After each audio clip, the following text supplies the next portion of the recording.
Hello all, I, Sejal Vibhute, And I, Roma Khan, extend a very warm and beautiful morning to everyone present here.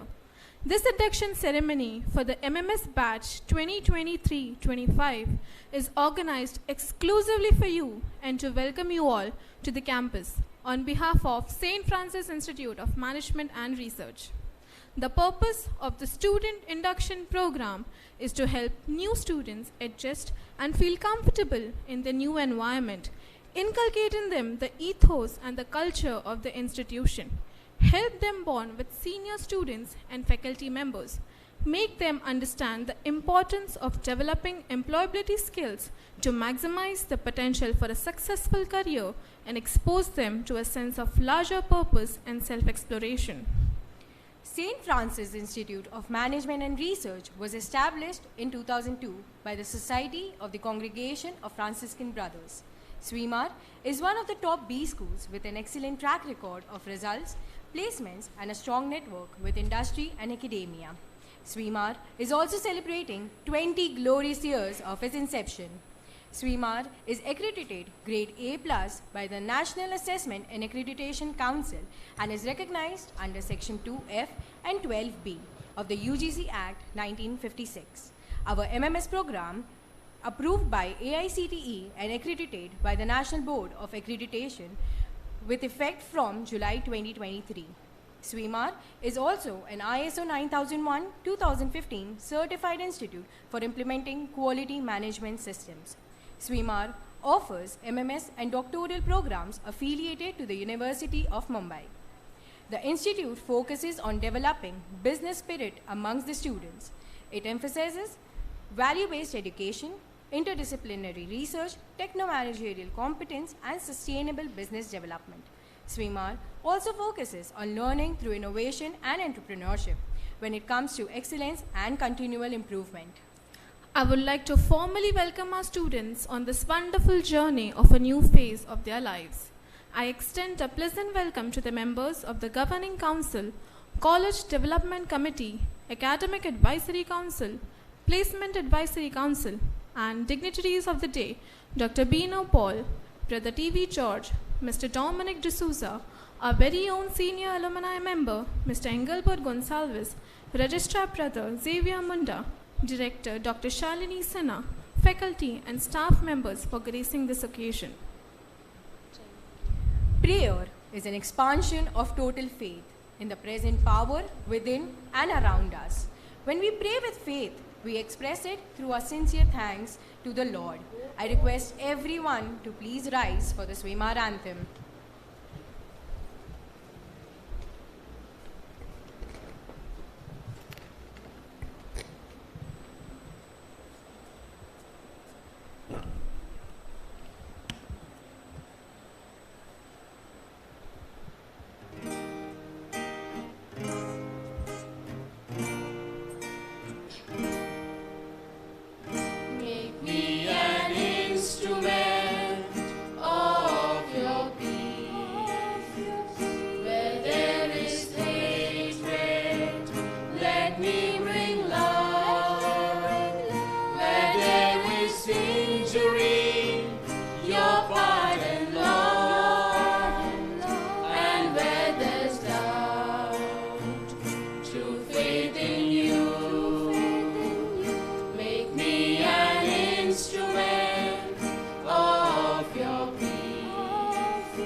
Kindly be seated.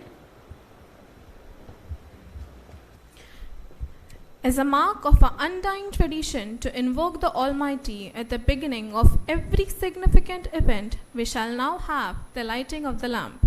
I request Dr. Bino Paul, Brother T.V. George, Mr. Dominic D'Souza, Mr. Engelbert Gonsalves, Director Dr. Shalini Sinha, MMS Academic Coordinator Professor Sanchayata Banerjee, MMS first year student Mr. Addison Jikuna, to come forward and light the lamp.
Requesting all the dignitaries to please take their seats. I request our Honorable Chief Guest, Dr. Bino Paul, Pro Vice Chancellor, Tata Institute of Social Science, Mumbai, Brother T.V. George, our Guest of Honor, Program Inductor, Mr. Dominic D'Souza, our Senior Alumni Member, Mr. Engelbert Gonsalves, Director, Dr. Shalini Sinha, and Registrar Brother Xavier Munda, to please come onto the dais.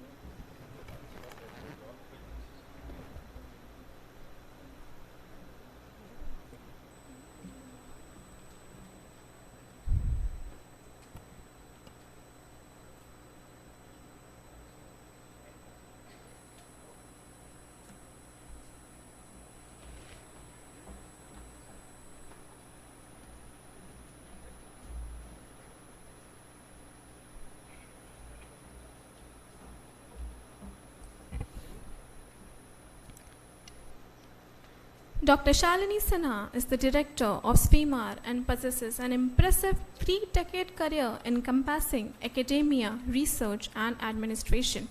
Notably, she completed the Senior Executive Management Program from IIM Raipur. Dr. Sinha boasts a PhD in Management and an MPhil in Economics from Jawaharlal Nehru University, New Delhi. She obtained a gold medal in MA Economics and furthered her academic pursuits with an MBA, specializing in HRM after graduating from Miranda House, Delhi University with economics honors. She demonstrated her scholarly prowess by successfully clearing the University Grants Commission's Junior Research Fellowship cum NEET examination. Her academic eminence is underscored by her affiliations with esteemed professional bodies like the Indian Society for Training and Development. Prior to her tenure at St. Francis Institute of Management and Research, she was the director at Technocrats Institute of Technology, MBA, Bhopal. She also acted as program leader and head of department at eminent institutions including Wellington Institute of Management, Development and Research, Mumbai, and Rajiv Gandhi Institute of Technology, Mumbai. She also gained global exposure while leading the international collaborative program of Fox School of Business, Temple University, USA, and Lancaster University Management School, UK, at Wellington. She has capably supervised 10 research scholars in their journey toward PhD attainment. Dr. Sinha also contributed substantively as a part of the study team for the Second Finance Commission of Madhya Pradesh, shaping budgetary estimates for rural and urban self-governing bodies in the state. She has presented her research papers in numerous national and international conferences and published of over 20 research papers in esteemed journals.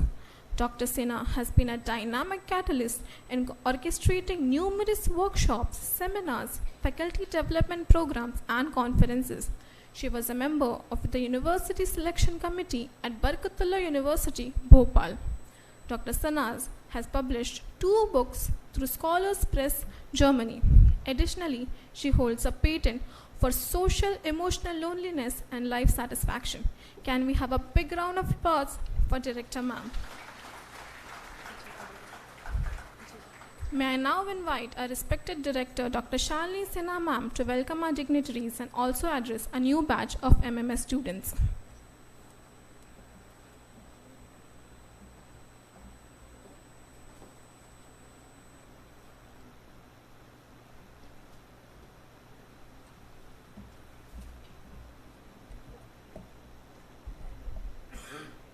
A very good morning and a very warm welcome.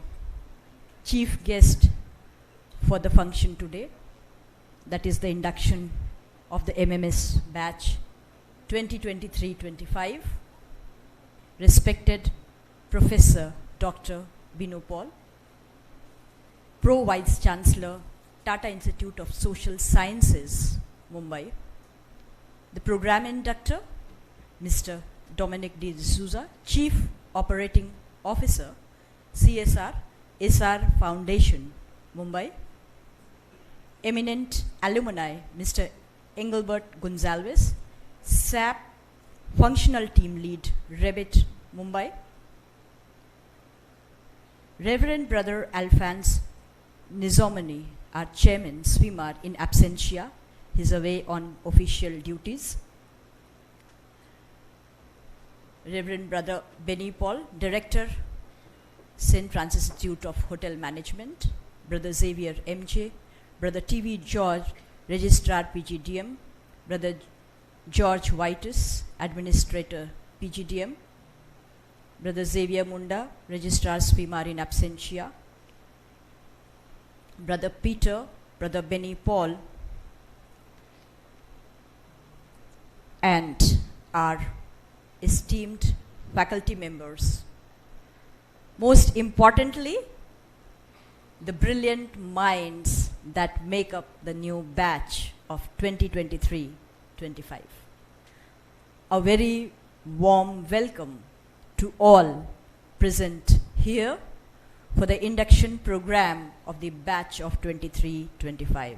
It is with great pleasure and enthusiasm that I stand before you today as the director of this institution, a place where aspirations meet opportunities and dreams turn into accomplishments. To the fresh faces joining us, I extend a heartfelt congratulations on making the choice to embark on this transformative journey of higher education. You've chosen to invest in yourselves, to challenge your limits, to carve your path towards leadership, innovation, and excellence. Your decision definitely reflects a commitment to growth and determination to make a lasting impact in the business world and beyond. Our institute stands as a beacon of knowledge and a haven of intellectual curiosity, a platform that nurtures not just academic excellence but also personal and professional development. As you step into these halls, you become part of a legacy that spans years of remarkable achievements, influential alumni, and groundbreaking research. St. Francis Institute of Management and Research, a renowned business school, was established in the year 2002 by the Society of St. Franciscan Brothers, and it has a permanent affiliation to the University of Mumbai and approved by the AICTE and DTE, Government of Maharashtra. We offer a full-time postgraduate program in management, namely Masters of Management Studies, apart from a PhD program in management as well. The institute has a phenomenal legacy of 122 years, and as we just heard, Swimar is celebrating 20 glorious years of its existence, and we have many accolades and achievements to our credit, including the very recent NBA accreditation, apart from the A+ in the second cycle of NAC. We are also recognized under 2F and 12B of the UGC Act 1956 and ISO 9001-2015 certified. We recently achieved the award for outstanding contribution to academics and linkages with social activities by the University of Mumbai. These are some of the achievements amongst many of this institute called St. Francis Institute of Management and Research. All these accomplishments of Swimar highlight the institute's commitment to quality education, research, and holistic development of its students. Apart from its academic excellence, Swimar has won several awards and accolades for its research activities and contributions in the field of management. And we are a recognized research center of the University of Mumbai. The institute also has a strong industry connect with tie-ups with various corporate houses of repute and associations, such as our MOU with Global Financial Services India Private Limited, Water and Shark International Inc., Atal Incubation Center, Citizen Credit Cooperative Bank, Saturday Club Global Trust, and so on. The institute also boasts of international collaborations and connect, such as the MOU with Binary University Malaysia and Ottawa University USA. Swimar's alumni have been placed in top companies across various sectors, both in India and abroad, such as JP Morgan, Morgan Stanley, TCS, and Jets Digital Canada.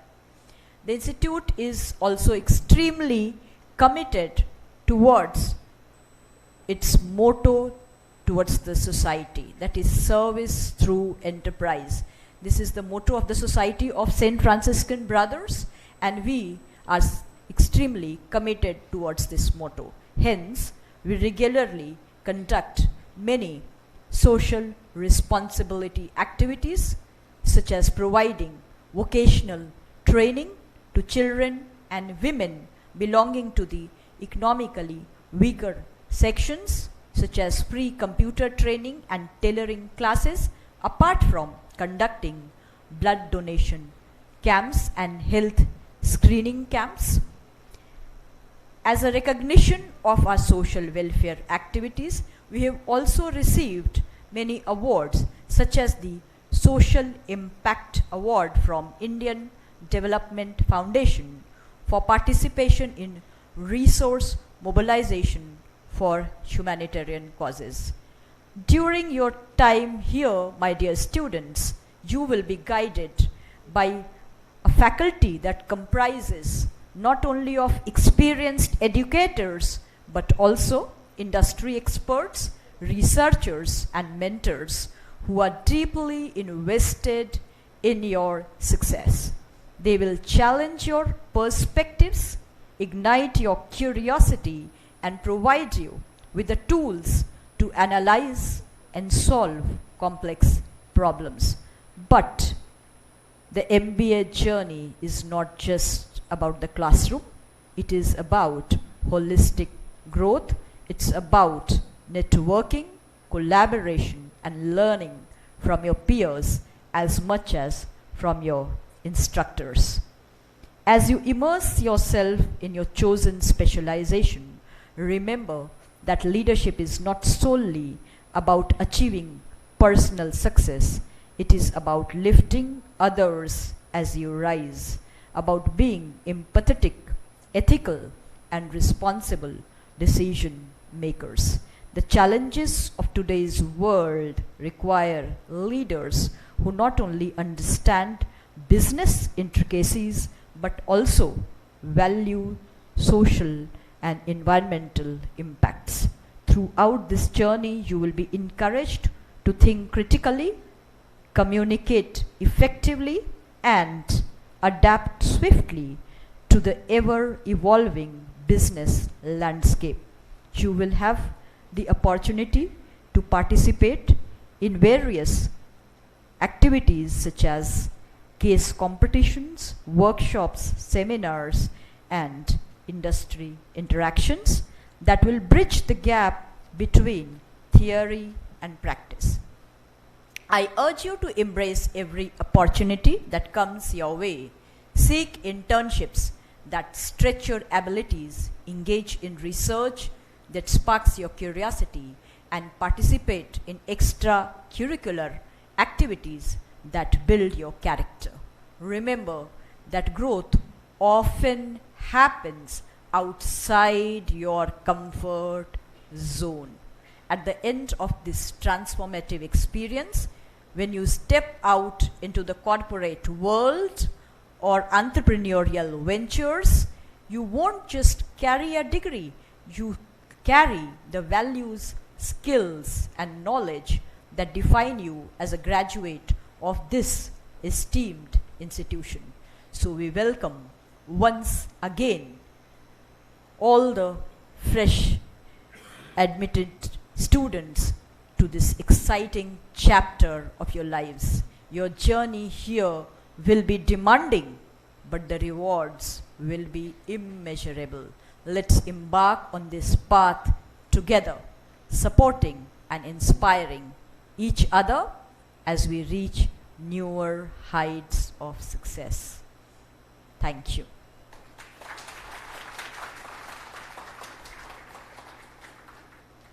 I now take the opportunity to welcome our guests who are part of the function today. I now request Dr. Natika Podar to welcome the chief guest for the day, Dr. Bino Paul, Pro Vice Chancellor, Tata Institute of Social Sciences, Mumbai, with a bouquet of flowers.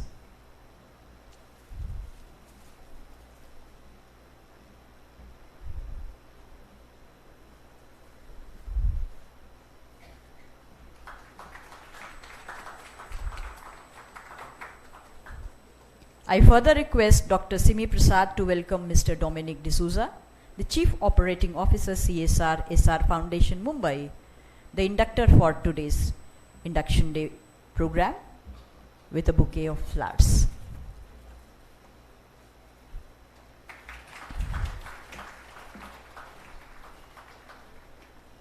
I next request Ms. Sanchayita Banerjee to welcome the eminent alumni, Mr. Engelbert Gonzalez, SAP Functional Team Lead, Revit, Mumbai.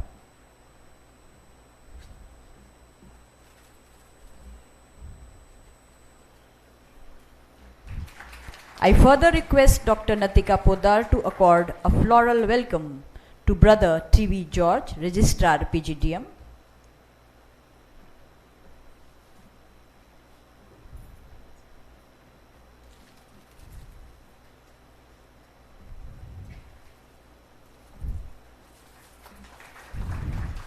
I now request Ms. Sanchayita Banerjee to welcome Reverend Brother George Vitus.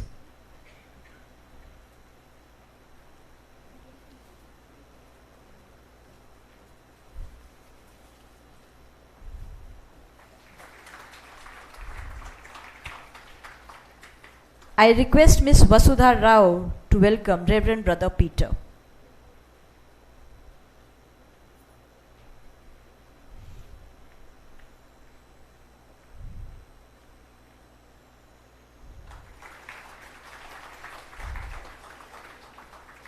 I would like to request Dr. Smita Jesudasan to welcome Reverend Brother Xavier MJ.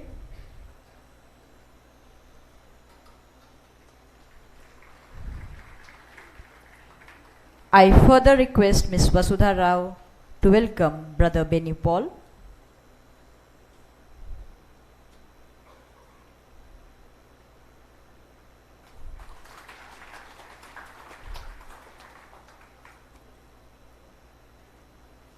Allow me to present the outstanding team of faculty and staff members at Swimar who will be guiding dear students and supporting you throughout your 2-year journey at the institute. So we extend a floral welcome to each of the members of Swimar. We begin with welcoming Dr. Vijay Wagh, Associate Professor, Marketing.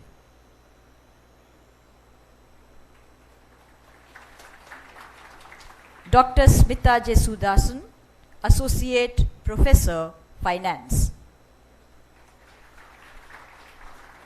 Dr. Natika Poddar, Associate Professor, Finance.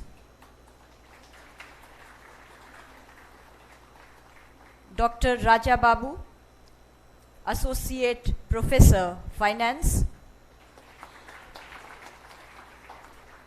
Dr. Simi Prasad, Associate Professor, Marketing. Dr. Sandeep Kudradkar, Assistant Professor, Finance. Dr. Abhishek Devkule, Assistant Professor, Marketing. Ms. Vasudha Rao, Assistant Professor, IT. Ms. Sanchayita Banerjee, Assistant Professor, Marketing. Mr. Paul Alukal, Assistant Professor, HR. Mr. Unmesh Alwani, Assistant Professor, Operations. Ms. Pratiksha Karambe, Assistant Professor, Finance. Mr. Praveen Kamble, Assistant Professor, HR. And next, I would like to introduce you to our dedicated administrative team. So we begin with welcoming Ms. Blosvita Rodriguez, Office Executive. Mr. Ratish, Office Assistant. Ms. Saili Deshpande, Office Assistant. Ms. Sonal Dalvi, Office Executive. Mr. Abhishek Vengurulkar, Administrative Senior Executive Administrator. Ms. Riya Zagade, Office Assistant. Subhash Karas, Office Attendant. Mr. Swami, Office Attendant.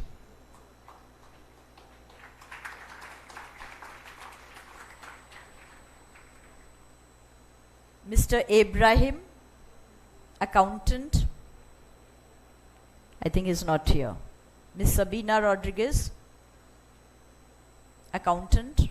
Okay, I do not find, maybe they are busy with their tasks.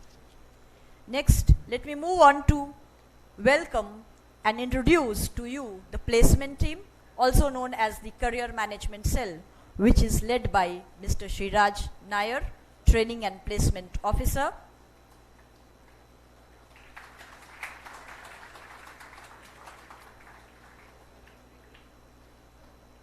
Ms. Navika Pednekar, Assistant Training and Placement Officer.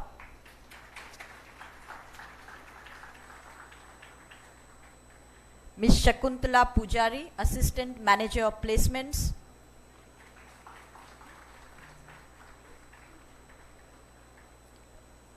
Ms. Elvira, Assistant Manager of Placements. think she's not here. Further, we move on to the IT team, which is headed by Dr. J. Arul Jose, the head of the Computer Center. Mr. Prakash Lalwani, Assistant Head of the Computer Center.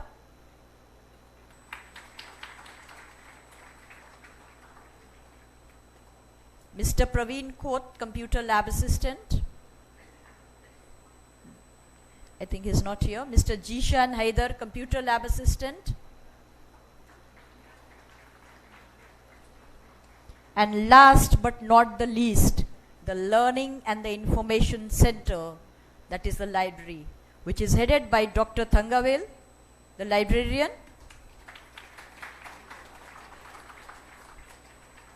Ms. Selma Baptista, Assistant Librarian. So thank you very much for your patient hearing. Thank you.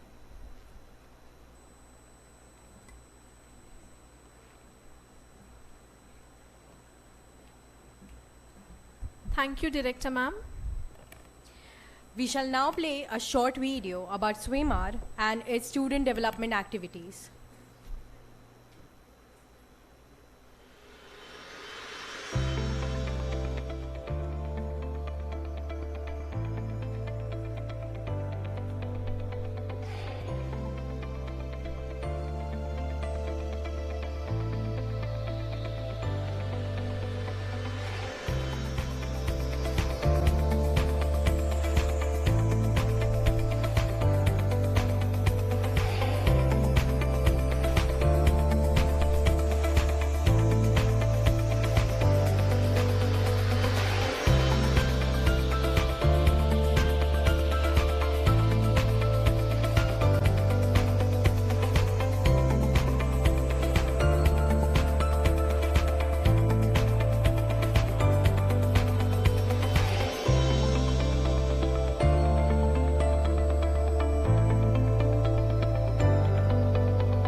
Hope all the students have got a glimpse of life at Swimar with this wonderful video. Can we all have a round of applause? We have in our midst our guest of honor for the day, Brother T.V. George, who is a local assistant superior of the congregation of the Franciscan Brothers. He has a wide range of responsibilities in the congregation, both nationally and internationally. Brother George is a religious person at the core. He is an educationist and scripture scholar. He has a vast teaching experience in many of our church-related institutions. He is a people-friendly person and does a lot of social work wherever he finds an opportunity for it. He brought out a lot of reforms in our educational apostolate and encouraged brothers to higher and professional education. I invite Brother T.V. George to grace the occasion by sharing his thoughts and blessing us.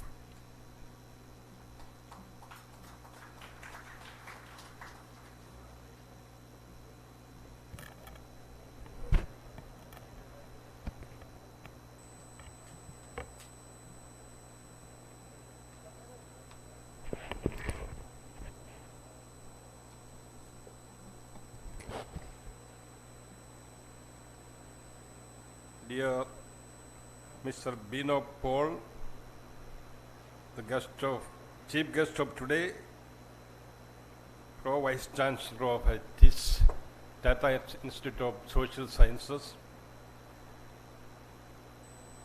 Mr. Shalini Sinha, the Director of Swimar,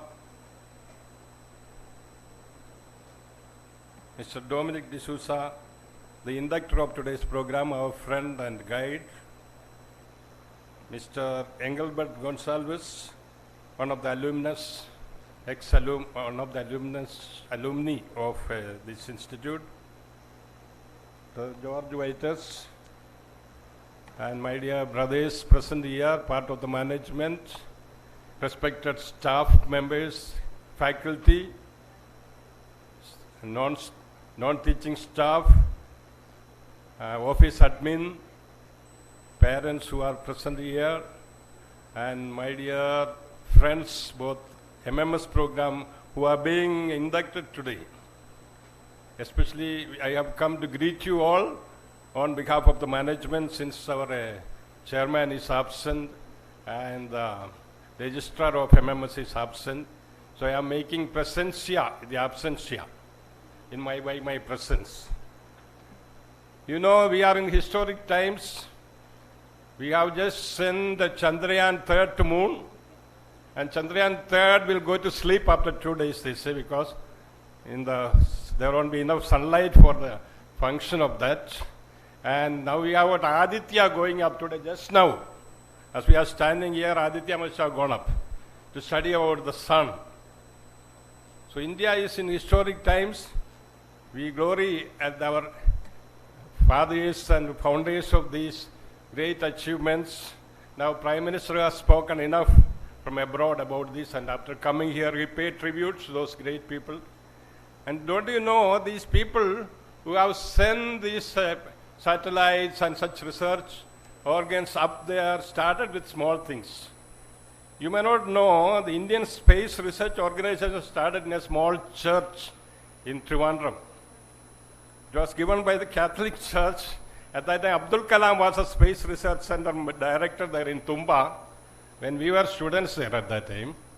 And Homi Baba was the Atomic Commission chairman. And Vikram Sarabhai was the, I think in Trivandrum itself, director of space. And then all of them went to the Bishop of Trivandrum, as they were searching for a proper place to launch our PSLV rockets, etc. Later on, they found a convenient place where there is, I don't know, some magnetic attraction or something they found.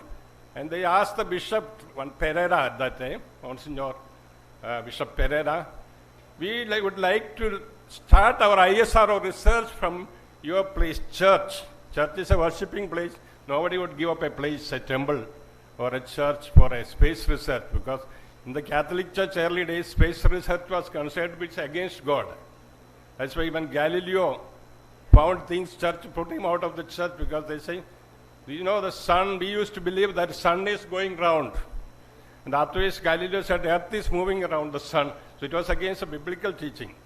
Because there was in the book of Genesis, Exodus, and we hear when Moses was fighting against the enemies of the Israelites and they were being defeated, then somebody said, go stretch your hand up and stop the sun moving, because the enemies will be in the dark and we will be in the light. We can win the war.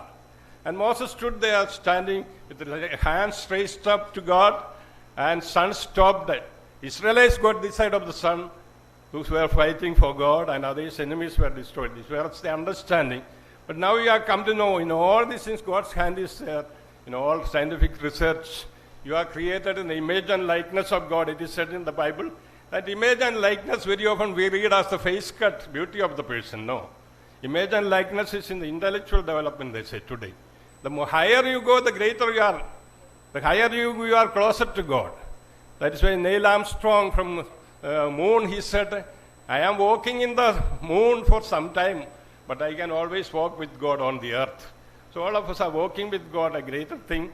I must for some time do this, but walking with God, that was our aim also when we started all this. Walking with God, walking with others. And these Chandrayaan people, after their this mission was completed, all of them went to Tirupati to pay homage to God. And yesterday I saw an interview with Shashi Tharoor with Somnath, the director of ISRO. And Somnath was saying, I have my space with God. That does not mean all should pray to the same God I pray to. He says, I have my space. I am a space researcher, but that doesn't mean others do not have their own space. And he was interviewing some small little people who joined this space research organization, many of them ladies. Nari Shakti. That is why Shiva Shakti, which wanted to show man and woman partners in space research. And this Nari Shakti, small girls who came there, they are scientists now. They are partners of this mission. And they asked, what did you want to become in the beginning? We wanted to be teachers, we wanted to be ordinary people. But somebody told you, join the space research, you can become big. And one lady did PhD in space research. And she says, from my area, when I asked my mother, you don't go for all this space research and it is not for you. You get married. So all the girls your age is married here. And then she says, somebody said, all the girls here are married, but nobody has done PhD. I will do that. So she did that, and she is one of the directors now. So any one of you who is being inducted today will maybe thinking about, I will make of myself. I will be a small person, a teacher, but you will become great people. Many of you, these people wanted to do ordinary things, but they did. Some did MBA.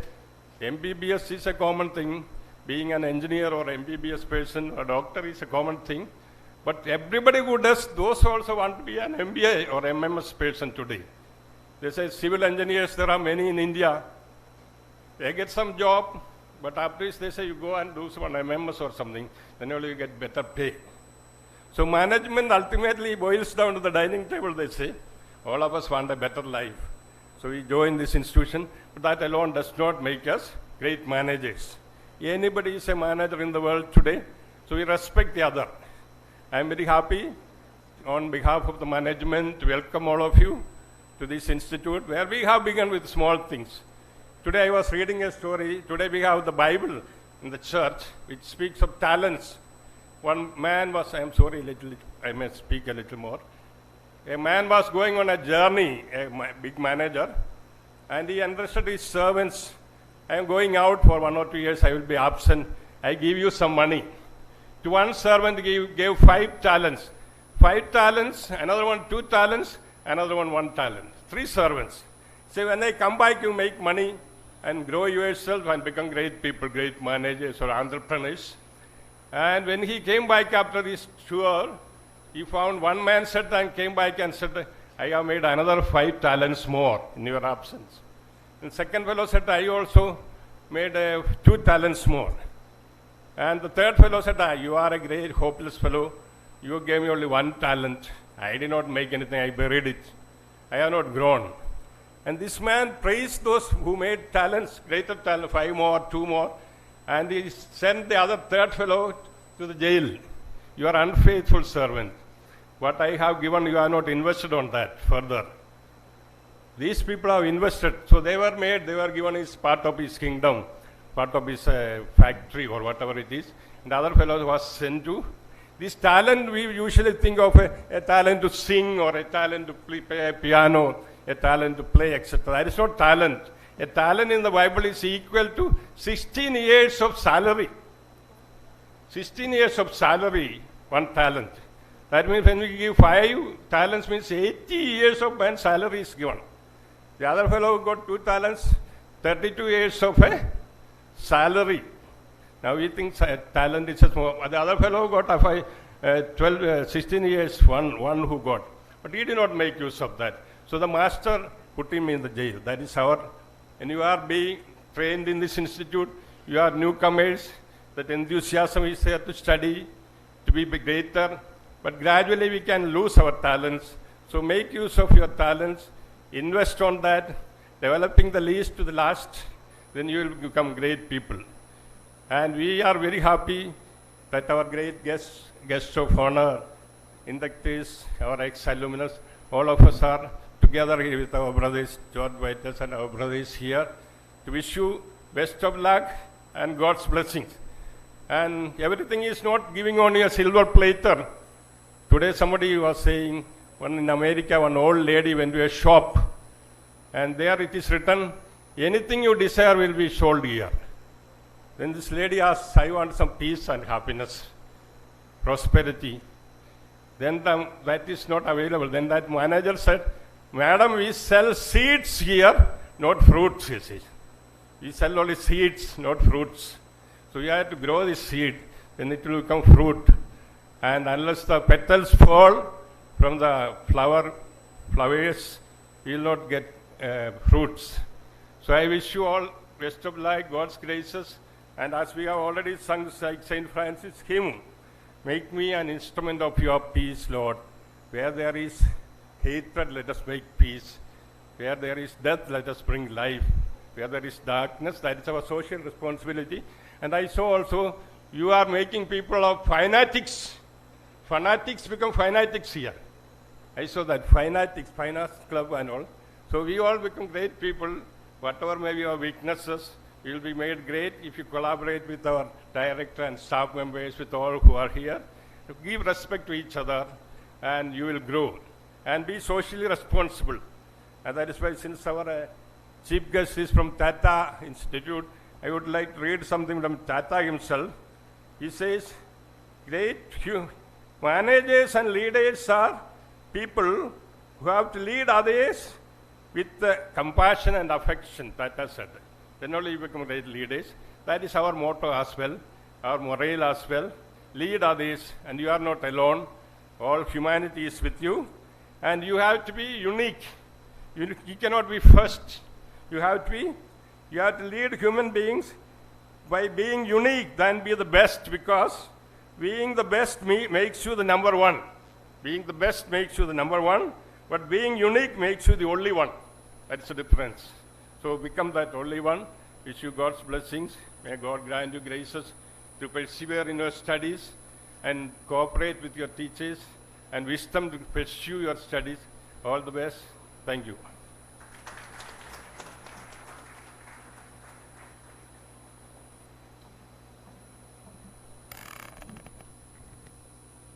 Thank you for your blessings, brother. I call upon Brother George Whites to present a token of gratitude to Brother T.V. George.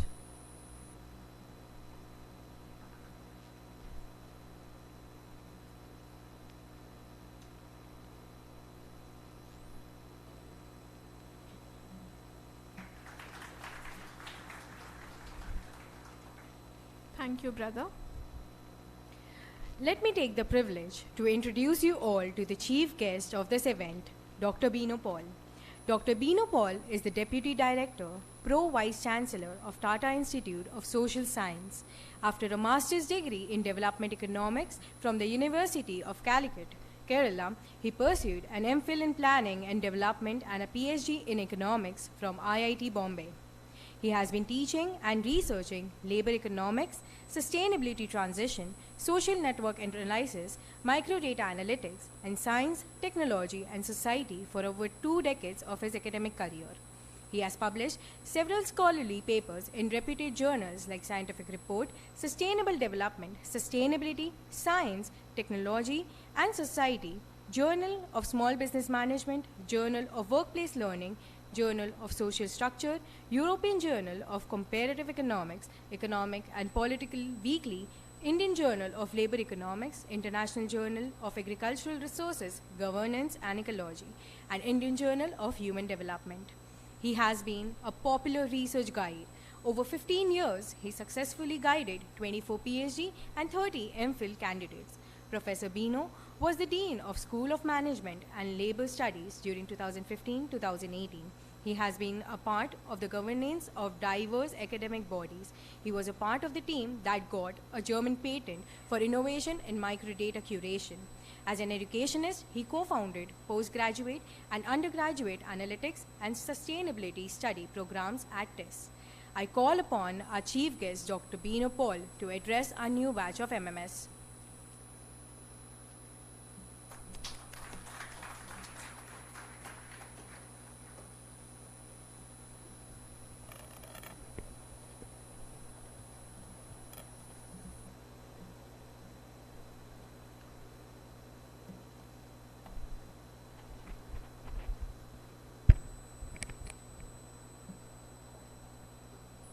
Good morning, Dr. Shalini, Brother TV George, Mr. Dominic D'Souza, Angelbert D'Souza, Brother George, distinguished brothers all here, distinguished faculty members, alums, students just came here, joined today. First of all, hearty congratulations to all the new batch. Friends, foremost, I thank the St. Francis Institute to invite me here to interact with you, to talk to you, to listen to you, learn what's happening here. And this is an institution of very impactful history, culture, and shared systems. And it has been working with communities, students of generations, different generations, and people who've been contributing to knowledge and practices. Also with industry. So multiple stakeholders and communities and the common purpose of practice, knowledge, instrument to change, all these really culminate in very exciting culture. So I congratulate you once again for becoming the part of this legacy. And it's further exciting because few things I'd like to tell you first. Why it's exciting? Because I'm accountable to that question. Why I say it's exciting opportunity? I would like to put across to you few data and facts. If you go by the recent periodical labor force survey released by Government of India and several other data sets, including ISHE of Ministry of Education, among people who are eligible to pursue, especially in the age group of 18 to 21, people who are eligible to pursue higher education, how many really progress to portals of higher education? It's an amazing question. In India, it's 1/3 out of 3, 1. We haven't touched it yet, 1/3. Of course, a few years ago, a decade ago, 1.5 decades ago, it was out of 6, 1. but 1/3 is going to progress further in coming years. But if we compare ourselves with many geographies, be it transitioning, developing or developed geographies, in developed world, this opportunity is much more. Not US. US is another exception. I'll come to that later. In many countries, classic case is Scandinavia, where 4/5 out of 4 eligible people get opportunity to pursue higher education. In China, it's little above half. Out of 2, 1. So I think you're chosen ones. You have the backing of your family or kith, kin, peer, and you are here. And here there is a system, the legacy which I mentioned. Professors are here, faculty members, staff, beloved brothers here, the institution makers are here. And they put you in touch with practices, not only textbooks or so-called knowledge stuff.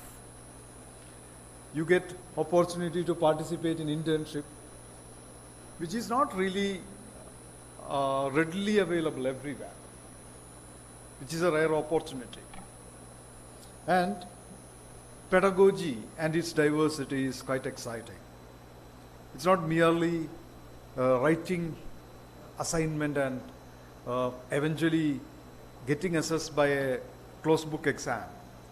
I've been noticing in the presentation it's very, very clearly brought out.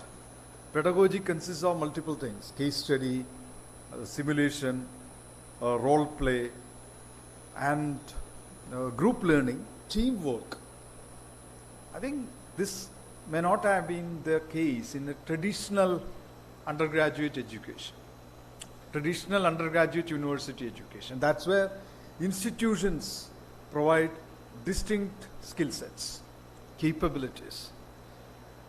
Dear young entrants to this portal, friends, it's a golden opportunity for you. First of all, you're chosen one in a nation where out of 3 eligible people, only 1 gets opportunity to pursue higher education. One more thing I would like to tell you. How many get good jobs with Provident Fund or any form of social security? Out of 12, only 1 gets. Forget that. Of course, we have glorious achievements in variety of fields in India. But in the age group of 15 and above, people who get wage just forms out of 4, 1/4. And people who get monthly salary with social security is out of 12, 1. And you are going to enter that. It means in future you are accountable to everybody. Even you see beggars on the street, when they provide you opportunity, because they also pay tax, indirect tax. While buying something, they pay tax. So you pay fees here, but not just that, that makes education, the legacy, institutional cumulative legacy, the history, and people on the street, the peace that prevails over here, for which many, many nondescript people work day and night. My dear friends, so it's an opportunity. So, employability, you are going to get it. Opportunity to work as a team. Today, while coming here, I just came through Google Diversity Report. Google company publishes its diversity report. I don't know, you can, whenever you get time, just Google it. Google about Google. That's not done much. Google has an amazing diversity report. It talks about gender and the cultural backgrounds of people, ethnic origin of people. So they would like to maximize diversity. And dear friends, through teamwork, in MBA curriculum, one of the objectives is to familiarize people with multiplicity of talents and plurality of contacts through teamwork. Because any organization you go, be it technology organization, infrastructure organization, any company, or artificial intelligence, robots are not that great in socializing as a team and produce good outcomes. On the other hand, human knows it. We have mastered it through evolutionary systems. And it's very interesting. There's a very interesting paper, I think David Otter, who published in Journal of Economic Perspective. It's about kind of lamenting about job loss due to technology, but saying very clear thing, which is called Polanyi paradox. Polanyi is a philosopher who says, probably we speak less than what we know. We know more than what we speak. As an individual, but as a team, the whole dynamics changes. A few more things, then I finish. What awaits is a challenging transition once you graduate. One is climate change. Climate has become, you see the almanac, farming systems. The shortfall of rain this year may touch 9%, 8%, and the effect will be felt next year. Next year, not now. So you may have very, very challenging time when you graduate. The second thing, disruptive technology. But you may note that the principle of business has changed. Earlier, you have to make profit to sustain in business. Now, startups don't make profit. They make wealth, however. But how long it sustains, we don't know. So startups, is it an open invitation to crisis? But startups are there. Wealthy, but never making profit. Never. But these are new fundamentals.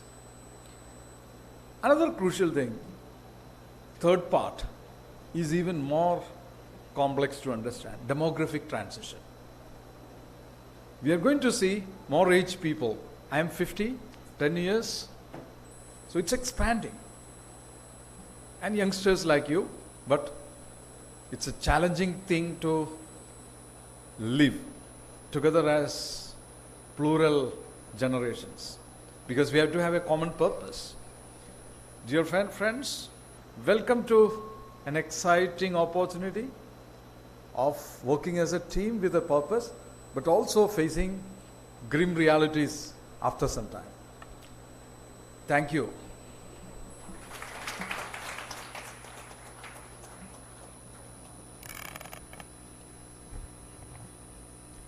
Thank you, sir, for your gracious presence and inspiring words.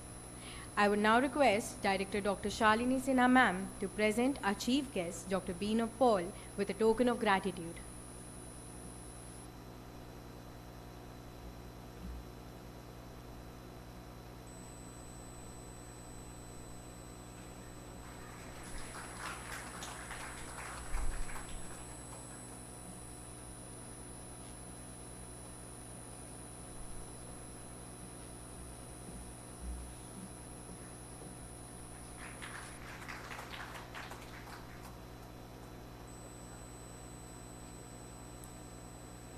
Thank you, Director ma'am. I take this opportunity to introduce our very own alumni, Mr. Engelbert Gonsalves. He is currently a team lead, SAP functional consultant at Reserve Bank of Information Technology Private Limited.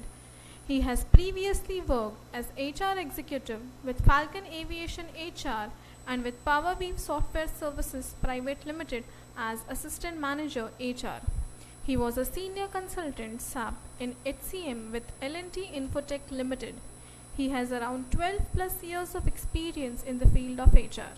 I call upon Mr. Engelbert Gonsalves to come and share his experience with our inducting batch today.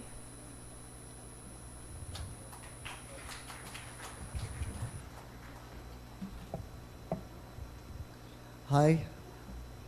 Hi everyone.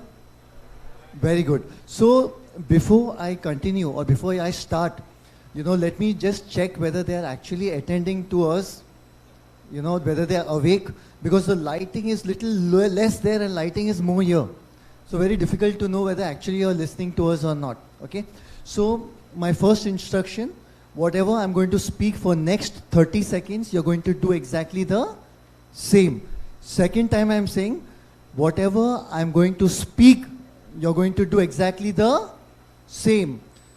Third time I'm repeating, whatever I'm going to say, you're going to do exactly the same. And now the activity begins, okay? Raise your right hand 180 degree facing up. Very nice, okay? Some are still dreaming, no problem.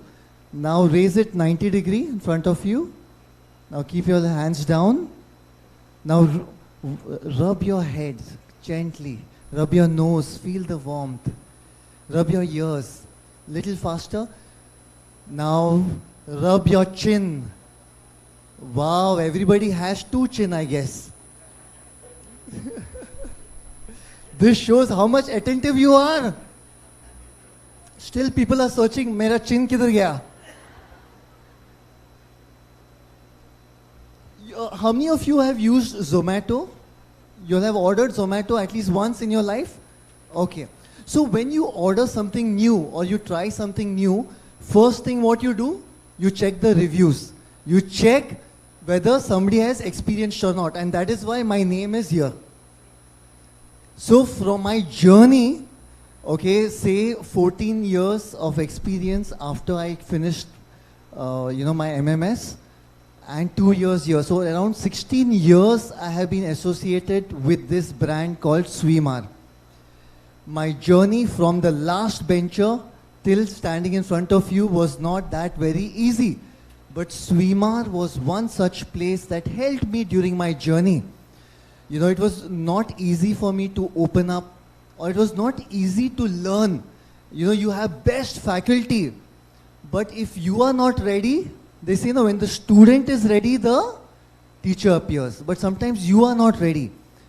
And, Swimar takes care of each and everything. It helped me get ready.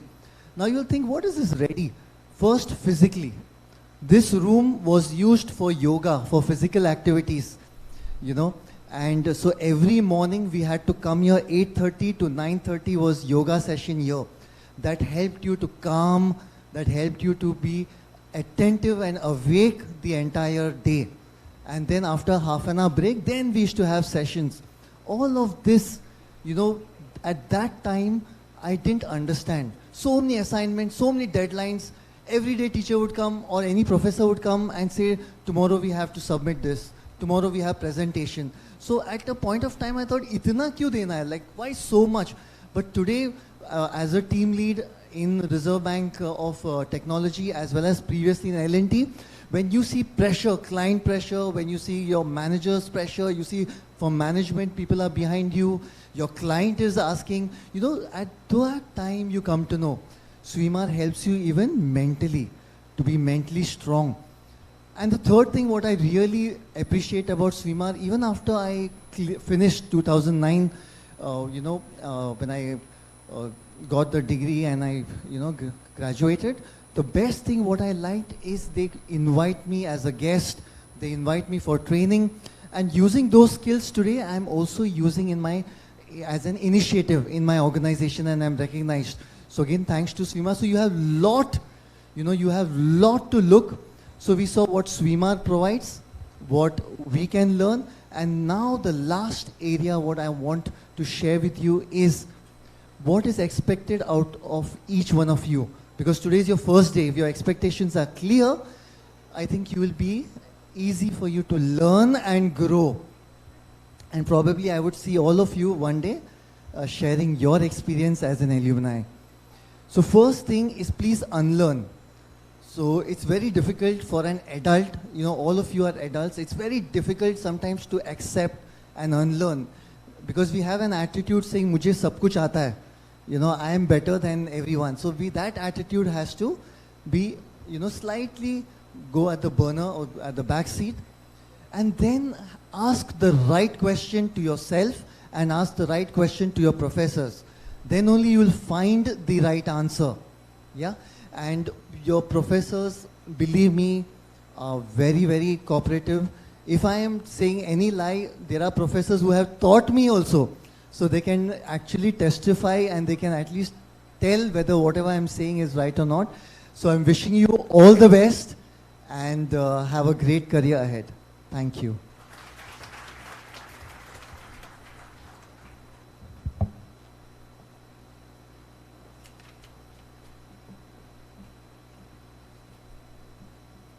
Thank you, Engelbert sir, for those insights.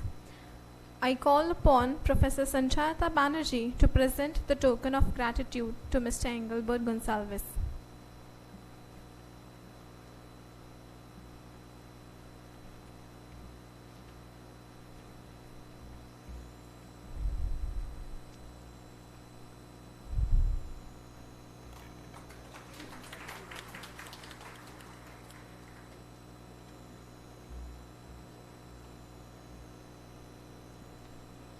I now request our MMS 1 Semester 2 student, Mr. Vineet Andrews, to share his experience at Swimar with you all.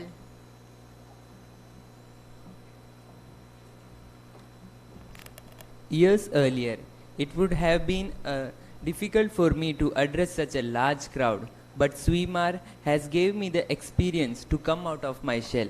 Hello, I am Vineet Andrews and it brings me great joy and to share my enriching experience of Swimar, which played a pivotal role in shaping my character.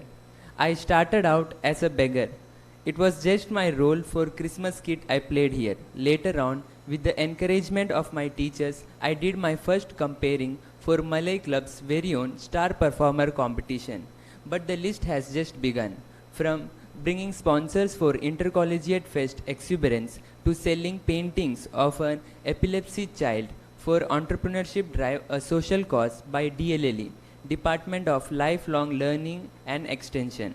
Every day is a game day for you. Participate and volunteer in as many as events possible. By only going through this transformative journey, you will learn. As the Greek philosopher once said, luck is when opportunity meets preparation. The culmination of all presentations, events, and transform myself from shy guy to a people's person, which helped me to choose marketing as my specialization. It has been an exciting journey, making new friends, hanging out with them at college, and playing table tennis at boys' common room. With the goal clear, Swimar worked to make my journey a fulfilling one, giving presentations and group discussions. Each day, I inch closer to ace my interview for my dream job.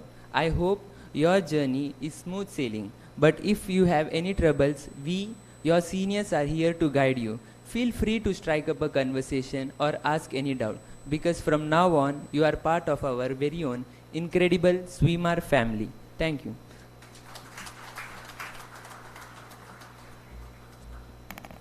Thank you, Vineet. We echo the same sentiments. I would now request our fellow batchmate, Ms. Melita D'Souza, to share her journey so far at Swimar.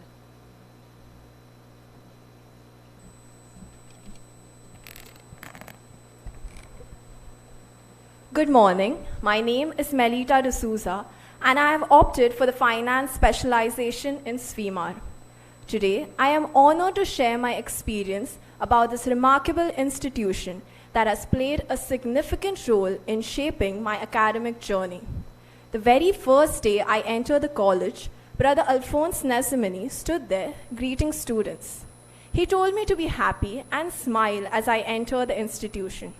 My happiness has not dwindled since. In fact, even before I started college, the office staff with their helpful attitude made me believe that this college would totally be worth it.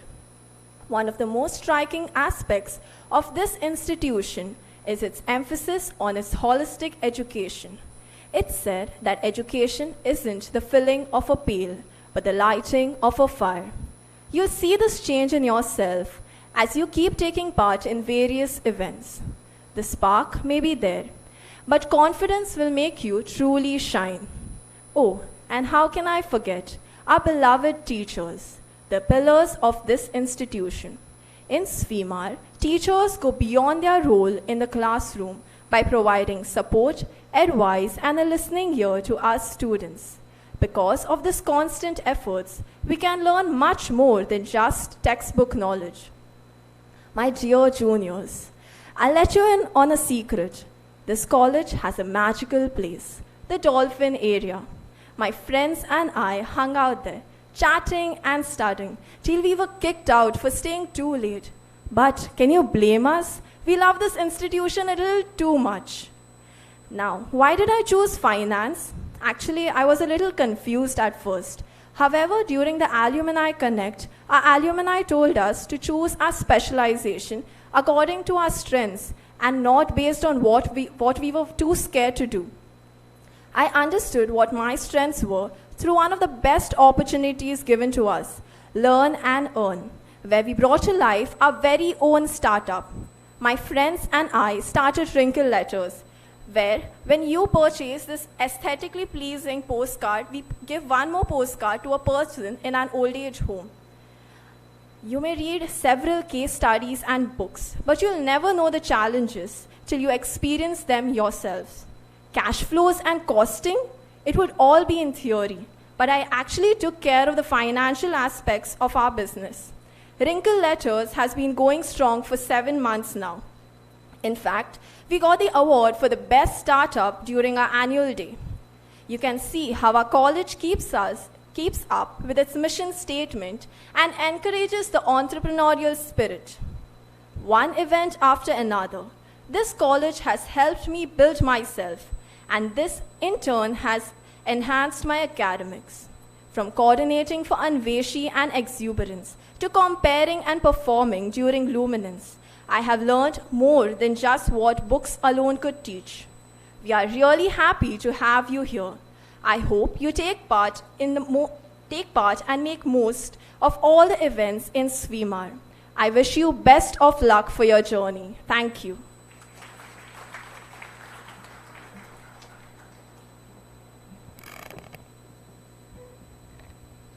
Thank you, Melita.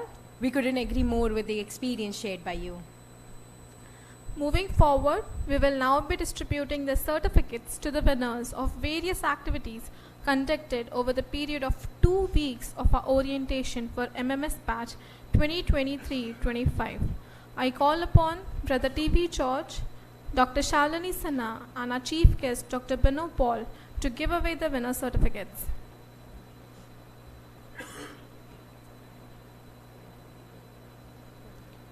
The first event is Business Quiz. The winners are Sandra, Bhumi, Nidhi, Anishka, Rahul, Reema, Ritik, Joel, and Jwelin. I request you to please come forward.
The next event, Finhousey, and the winners are Biplab, Leoraj, Sakshi, Uday, Mehron, Mansi, Vivek, Nitish.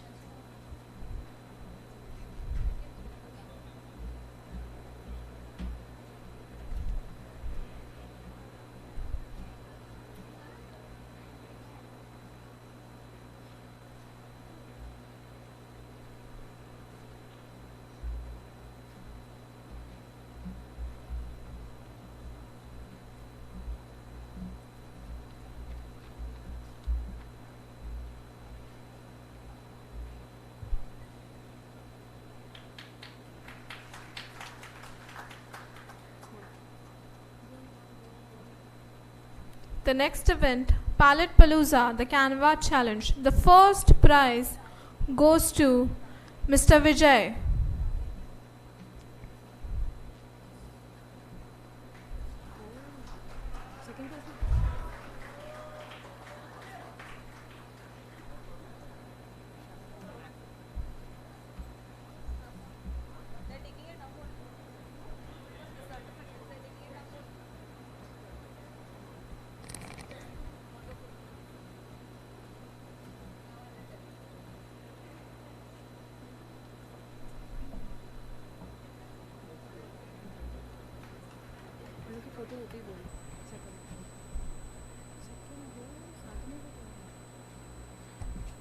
And the second prize goes to Mr. Ashwin Jain.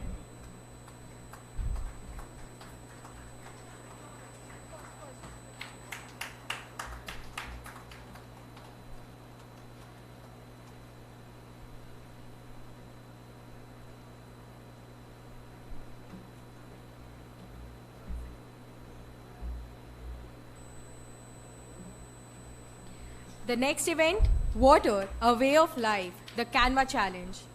The first prize goes to Biplab.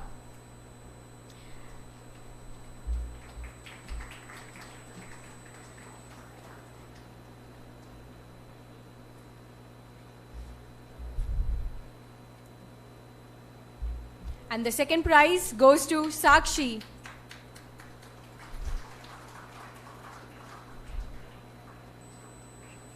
Sakshi Nikam.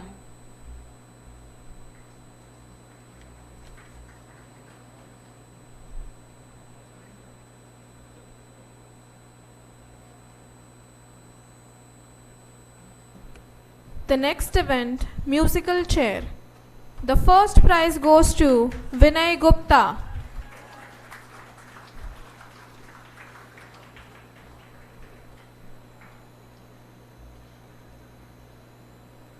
And the second prize goes to Cheryl Gracious.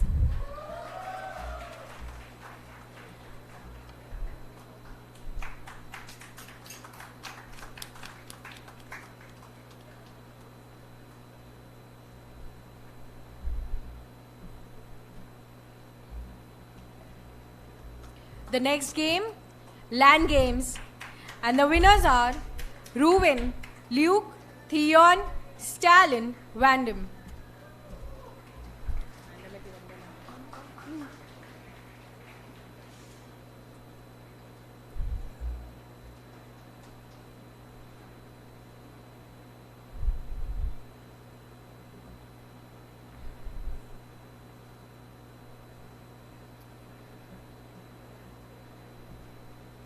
The runners-up for Land Games were Rahul, Kaushal, Vinay, Rishabh, Pradyot.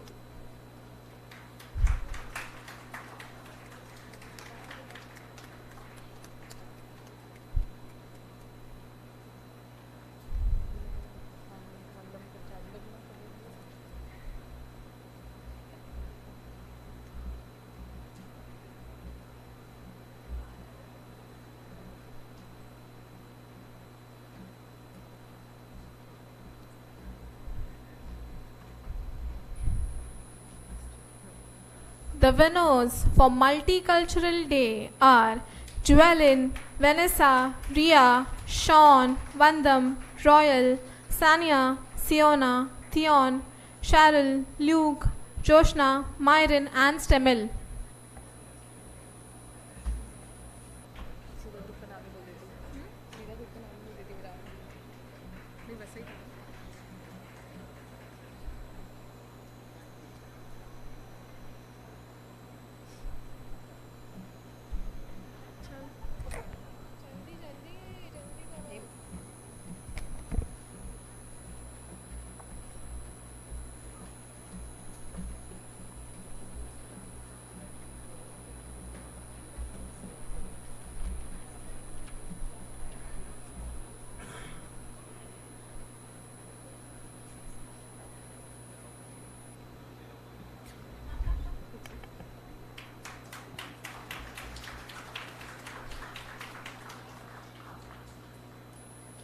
The next competition was Karim, and the first prize goes to Rahul.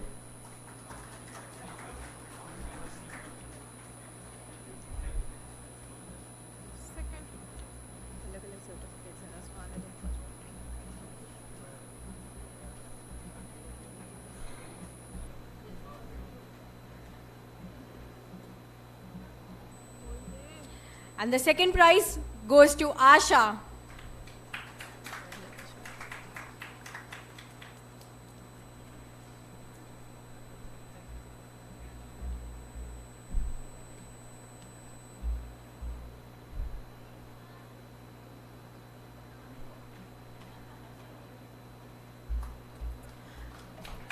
The next event is treasure hunt, and the first place goes to Conrad, Stemil, Aditi, Riddhi, Sagarika, Dylan and Sadia.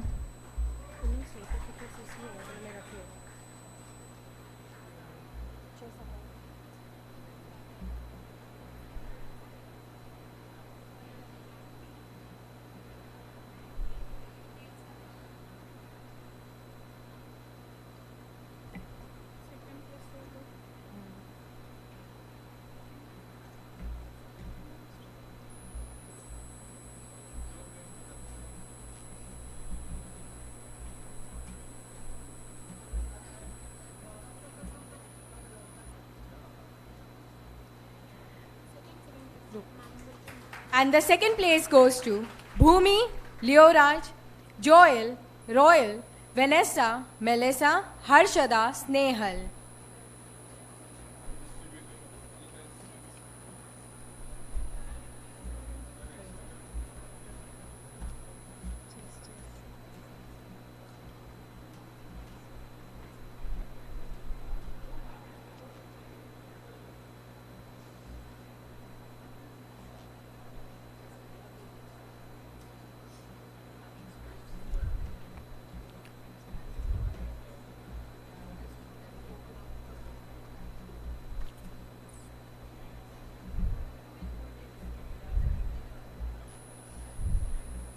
The first prize for chess competition goes to Justin.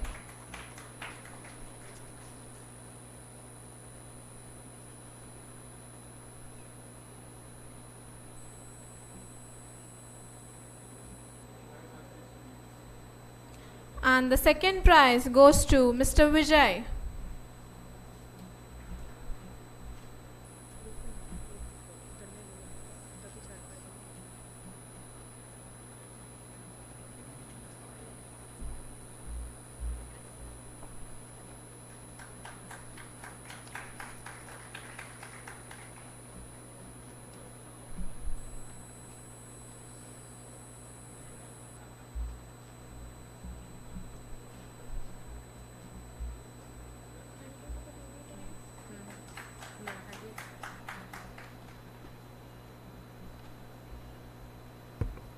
Thank you to the dignitaries. I request to please take their seats.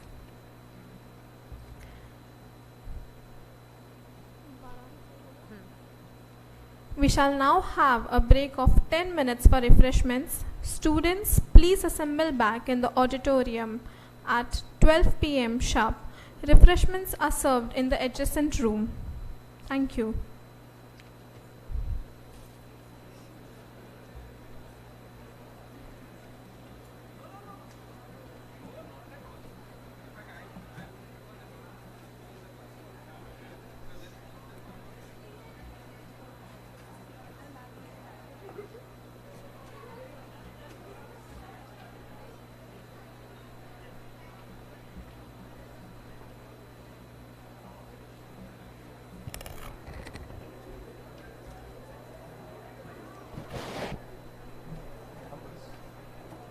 Handicap.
Requesting you all to please maintain silence.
Silence will be appreciated.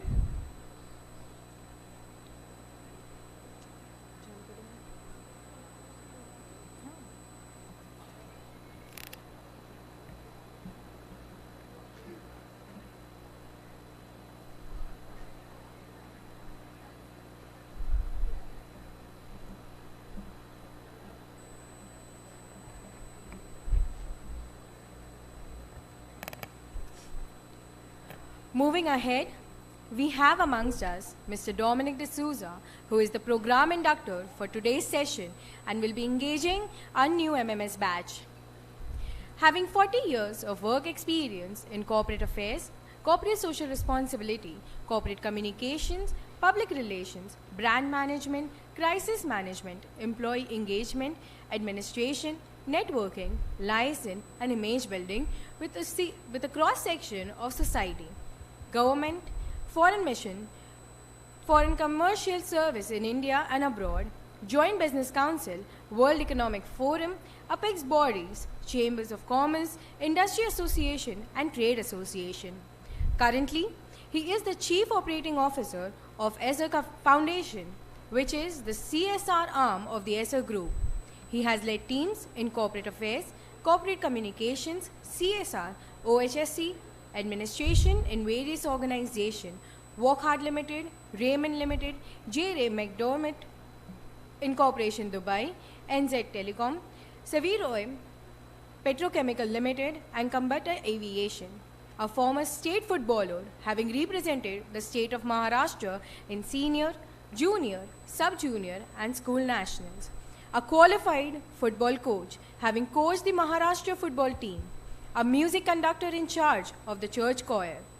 A recipient of various awards, including the recent Governor's Award for COVID relief work presented by the Governor of Maharashtra. He has been a member of Governing Council Board and College Development Committee of St. Francis Institute of Management and Research since past 8 years. I welcome Sir. I would request you to take over the session further ahead.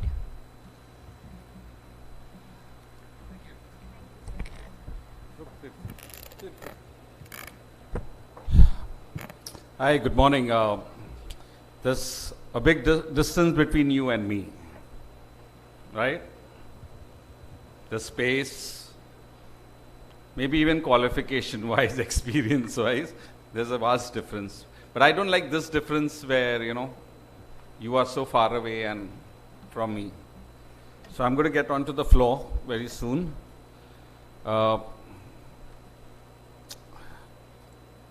I'm giving you 1 minute. Your time starts now. Not like Engelbert. I'm not going to make you do left, right, center. It was a wonderful thing to get you started. I hope you'll have refreshed yourself. And to be honest, I like you guys. I like to meet the children in the, and sorry for my, if I'm going to call you children, okay, and not students. For me, I truly believe that you are the children of the future. And when I say children is because it's very important.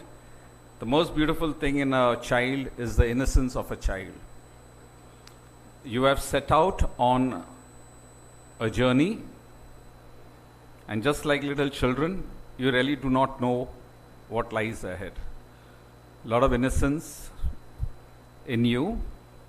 And I'm sure by the time you, after 2 years, you yourself will be molded by your own efforts. You got to interlock yourself and lift yourself up at every stage. I will run you through a lot of things. So I'm going to give you that 1 minute now. You can check your cell phones, do whatever you want to speak. No slang language, no abusive language, of course. So your time starts now. Come on, you have an opportunity to go through your messages, WhatsApp messages, and that's better.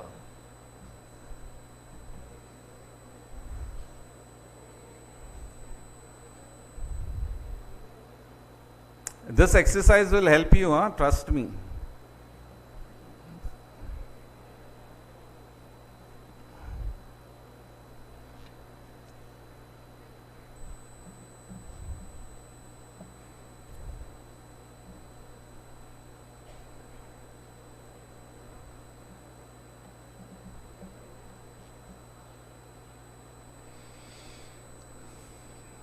So last 10 seconds, 10, 9, 8, 7, 6, 5, 4, 3, 2, 1. Now keep your cell phones in. Your posture should be good. It's very important, the importance of posture. I saw one person taking a selfie, and I really like that, honestly. I think someone on the right side. You don't have to feel embarrassed, nothing. It's the innocence in you that you wanted to make. I gave you an opportunity to make that 1 minute the best minute, whatever you wanted to do. You could have made it the best minute of your life. You could have made the best of every second that you got. You could have utilized it the way you wanted to. And life throws challenges at us. How many of you, be very honest, tell me honestly, how many of you have been forced to do this MMS program by your family? Be very honest. Don't worry, I do not know you guys, and I'm not going to go and tell your parents either. No, there's a purpose of me asking this. No one? How many of you wanted to do this course for a better living and a better financial career? Wow.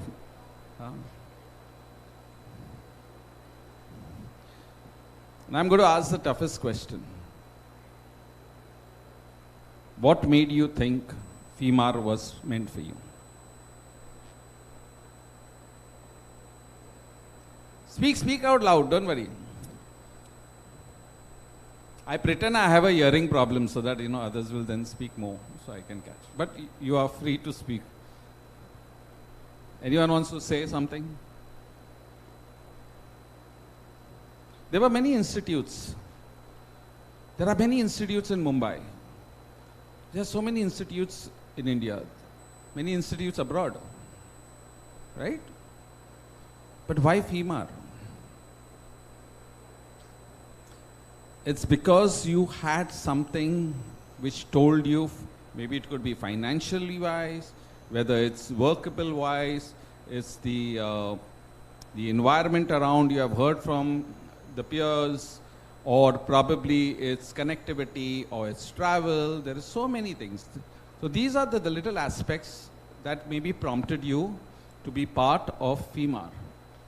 And you have done the right thing and the best decision. Why do I say this? Because circumstances and situations make us work towards a particular objective in life, right? And Swimar is one of them. Since you have embarked on this journey to be part of Swimar, now it is left to you every day in the next 2 years when you walk into this institution to make it the best day of your life. Basically, if I have to sum it up, I would say that you have a goal, right? That's why I asked you about how many were forced to join this institution by your parents. There have been in the past who have told me, I have joined only because my father wanted me to do I've done my engineering, now he wants me to do an MBA. There's nothing wrong. Education never goes waste. Till you go down 6 feet below, or you are on the cremation, whatever culture you follow, education always plays an important role in us. We learn at every stage, at every aspect of our life. You have set yourself a goal. Today decide, in your first day induction, that you are going to make this institution your priority and your launching pad for whatever vision or goal you set for yourself. I will give you certain instances. I'll tell you about my own self. Okay? It's nothing great. It's nothing big. Anyone wants to talk in between over there, behind especially, please raise your hand. I'll give you time. You can speak. Take a recess. But why I'm telling you this is, it's very important that you learn the art of listening. When you start in any organization, you have no choice to only listen. And if you gather that art and learn the art of listening, analyzing yourself, see what could come out of it. And I will tell you later on, or I'll rather tell you now since the topics are. I usually think 10 steps ahead. I worked with the best in the industry, had an opportunity to even be the executive assistant to Mr. Mukesh Ambani, but I didn't take it. When I was executive assistant to the chairman and managing director of Raymond, Vijaypat Singhania and Madhupati Singhania, I used to travel around the world with them on their aircrafts. father and son piloting our aircraft, and I've been sitting like a VIP, enjoying the comforts. And I got an offer to work for Mr. Mukesh Ambani. I also got an offer simultaneously for SR, and I opted for SR for a CEO level. There are reasons. I would have made lots of money. Today, officially, I am to be retired. I'm 58 years of age. Okay? Being athletic and being in sports has kept me a little fit. But I didn't take care of myself, which I'll speak to you about. And I've got lifetime achievement awards. So how Amitabh gets from IFA, or actors and actresses get for lifetime achievement awards, nature has given me lifetime achievement awards in the form of 3 knee operations, 2 back operations, 1 shoulder operation, 2 tennis elbows and wrists. And you name the physical aspect and I have it. So that's my awards for not taking care of myself. You need to take care of yourself. You need to listen to your body. You need to listen to yourself. You need to live a lifestyle that will help you to grow. Eventually, all of us, every day of our life, will grow older. We will all grow older. We can never remain the same in age. But we can grow wiser when you learn to listen to your body. When I'm saying is, the lifestyle that I have children. My daughter is 28, she's a commercial pilot. And my son is 24. I'm not putting proposals, okay? So, that is their life, who they want to. I will always support them. My son is doing his master's in sports management in Canada. So, it's very important. I've seen the lifestyle sometimes they live. Maybe we are from the old school of thought, but we can also have experienced the negative implication it has on our body, on our mind, and the physical trauma that you go through is tremendous, which puts a lot of pressure on every aspect of your life. How many of you sitting in this room can give 100% to every aspect of your life? Which are the different aspects of our life? Spiritual, personal, financial, emotional, professional, career-wise, etc. Can any one of us, including me, give 100% to every aspect of our life? Not possible. Nobody can. But we can work towards it. So if you have an aim, if you have a goal, working towards the different aspects to try to justify that if I am able to do and give my very best. So if I'm in college, I give my very best to learn the things of life, or what is teaching me, which is preparing me for a better world in the corporate world. And trust me, the worst world that you are going to live and I have lived is the corporate world. The worst. The best is when you are in school. Trust me. It's the worst. How do you be prepared? You have to prepare yourself. You have to groom yourself. The teachers are here, professors are here to help you grow in confidence. So get involved in anything and everything of the college. So when I come to college, I give my 100%. If I am playing a volleyball during free time, or if I'm in the library, give my 100%. You know, the biggest thing in Japan is what? The founder and owner of Honda, and big Japanese company, Panasonic. You know what they have learned? They clean the toilet every day by themselves in the morning. Funny, right? Who cleans our toilets? People, janitorial, and we look down on them sometimes. Most of the time, not sometimes. Right? But these people in Japan clean their toilet. They literally wipe it. The reason is because it teaches you few things. One is that they believe that it brings them good luck and prosperity. They also have a god which is named after, known as a toilet god. It's some Senshui, I can't remember. Maybe in case I get a daughter-in-law who's a Japanese, then probably I'll learn something of that. Because my son loves Japan, he loves the culture, he loves everything. And my wife keeps saying, hope we get a Japanese daughter-in-law, hope we get a job. So maybe, who knows, if I learn. But it brings, they believe that it brings them good luck and prosperity. And the chairman of Panasonic was saying, it also helps me to realize to be humble. It teaches me humility. And if I have a clean toilet, all through the day I'm going to use that toilet. And it makes me feel good. And when you start learning the small things of cleaning, you automatically imbibe in you the hygiene and cleanliness that goes with it. So automatically your room gets clean, as things get in place, your body is looked after well. You know? These are small different aspects. Coming to all this, coming back to what you entered here for. You came with a goal, with a vision.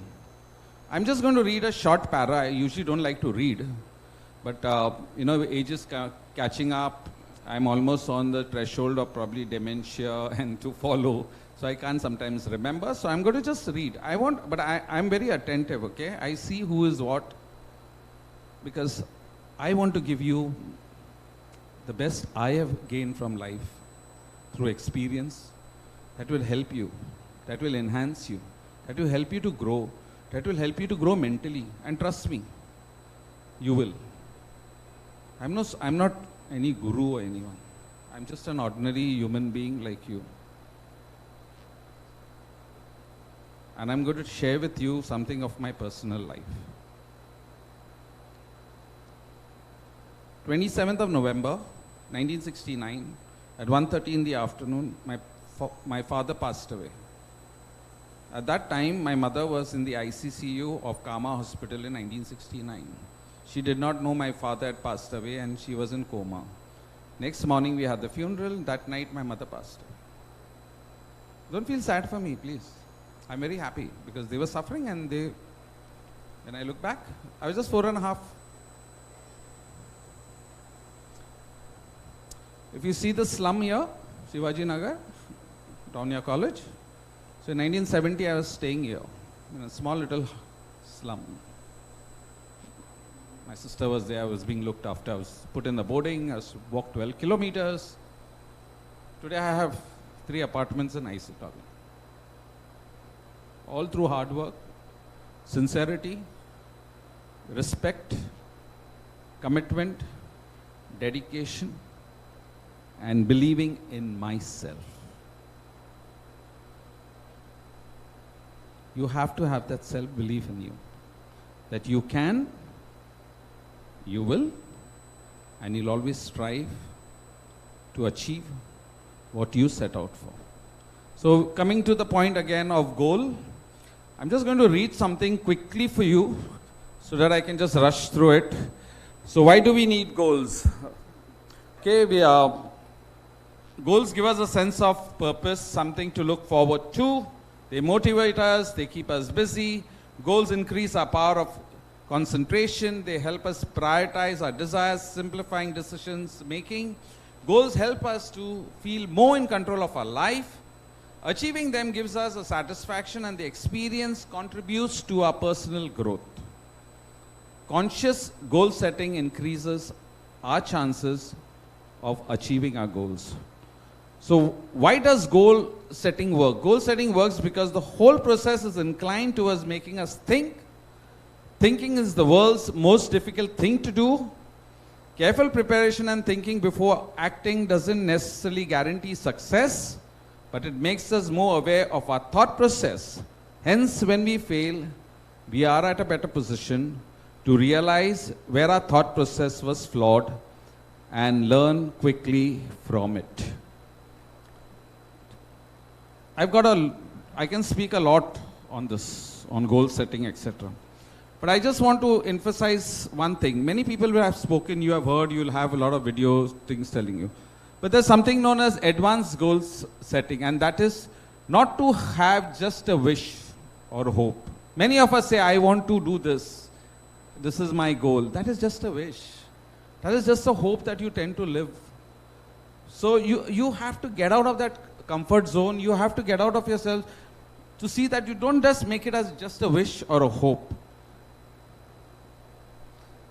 The problem with that is when you just wish or hope, it does not have that level of intensity and energy.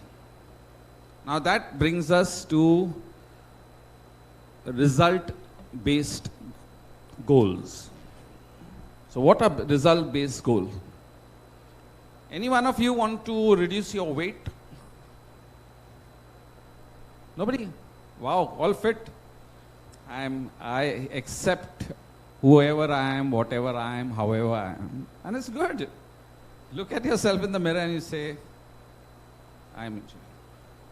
The specific aimed goals are such. Now I have one for the last maybe 18 years.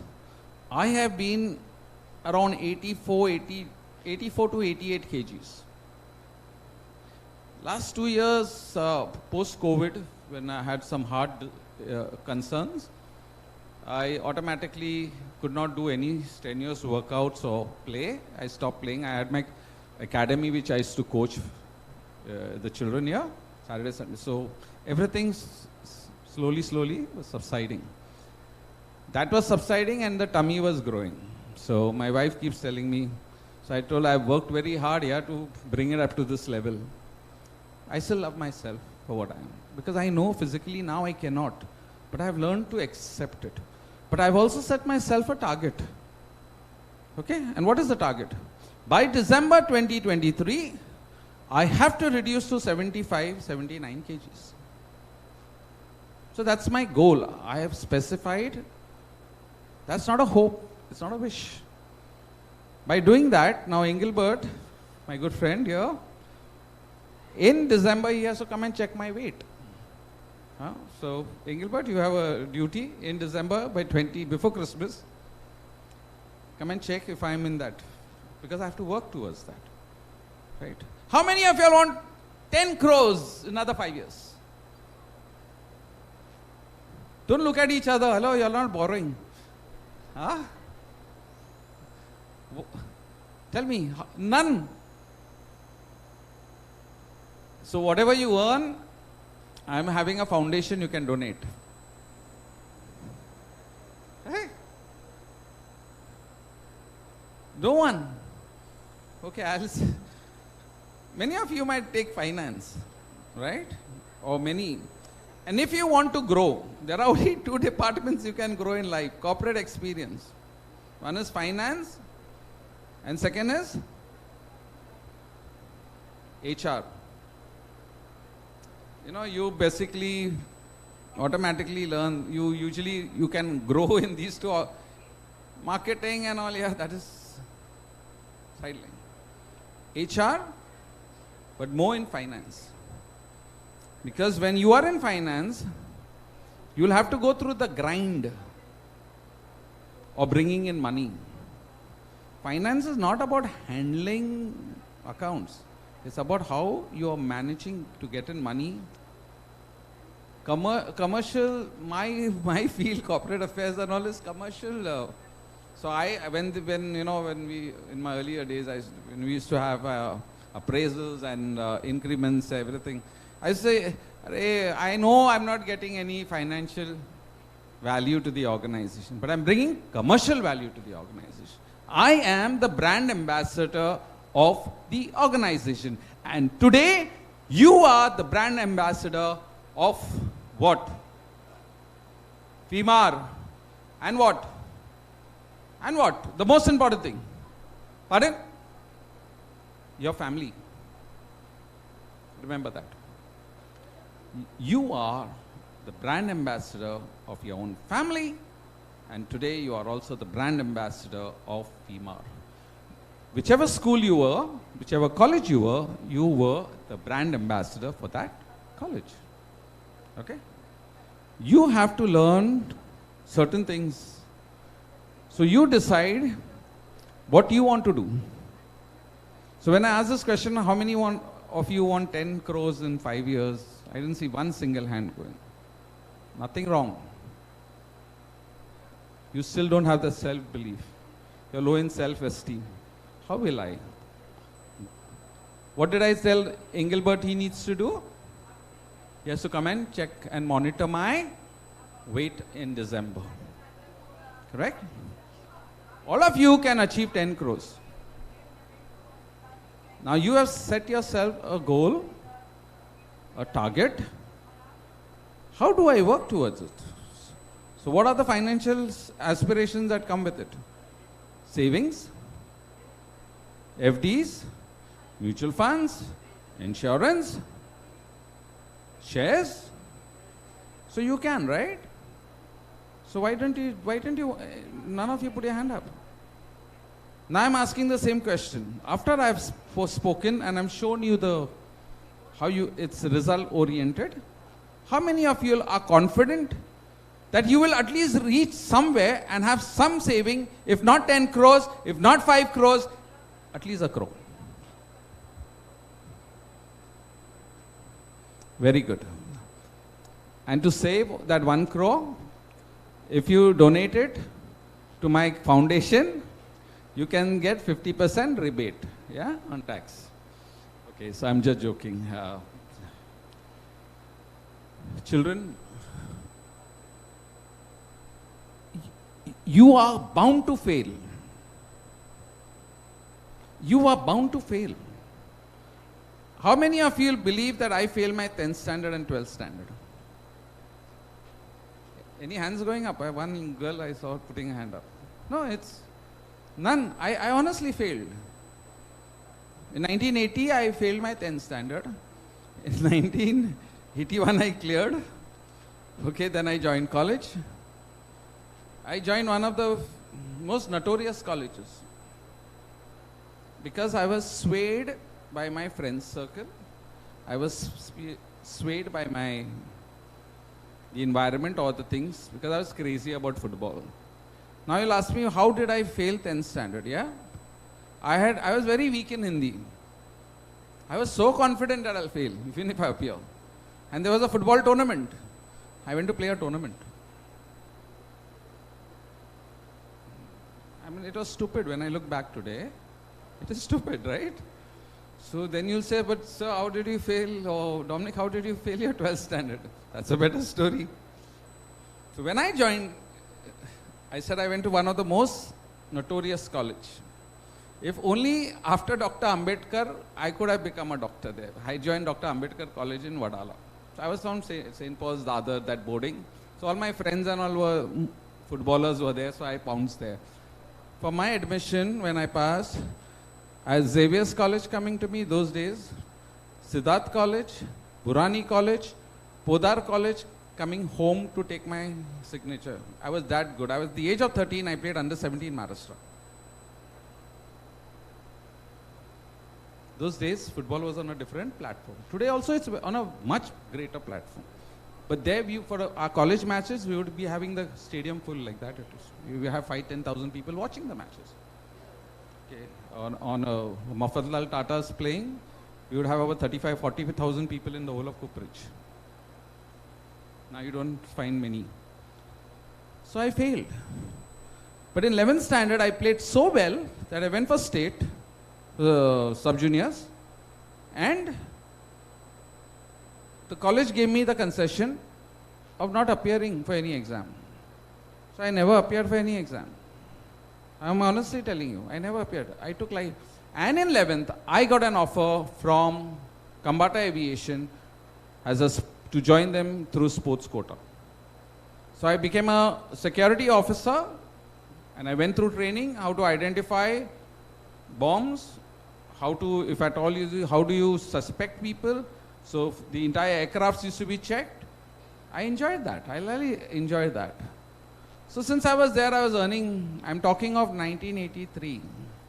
83, I used to earn around 3,000 rupees a month, which was big money. So I used to travel from Kemsconnor to Sar Airport by taxi. There was so much money, didn't know what to do. Through sports, I got this. And because of that, when it came for 12th standard, because I had to fill the form, I filled the form. I've never attended college. I did not know ABC of anything. So, since there was pressure from my sister that you got exams, I went for exam. And I got through. I did it the wrong way. Okay? Sorry, you all don't do it. And I failed in Hindi. So again it became a repetition. Then I got through, and then I did my graduation.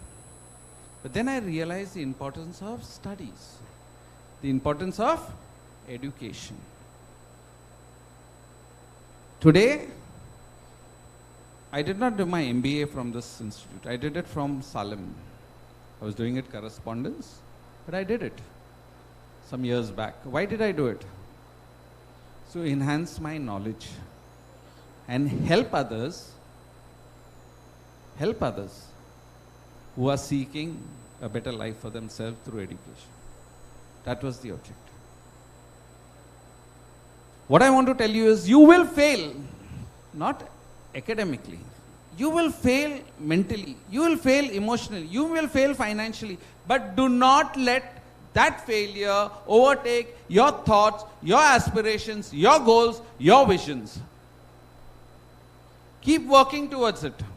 The saddest part, what I have seen in the younger generation, and many, and I say many, I have come across, is, most of you might be, I want to do this, I want to be there, I have to reach there, but I am not able to reach there. Why? I am working very hard, I am slogging it out, I am spending hours and hours trying to do something that will help me, but I am not reaching there. Why?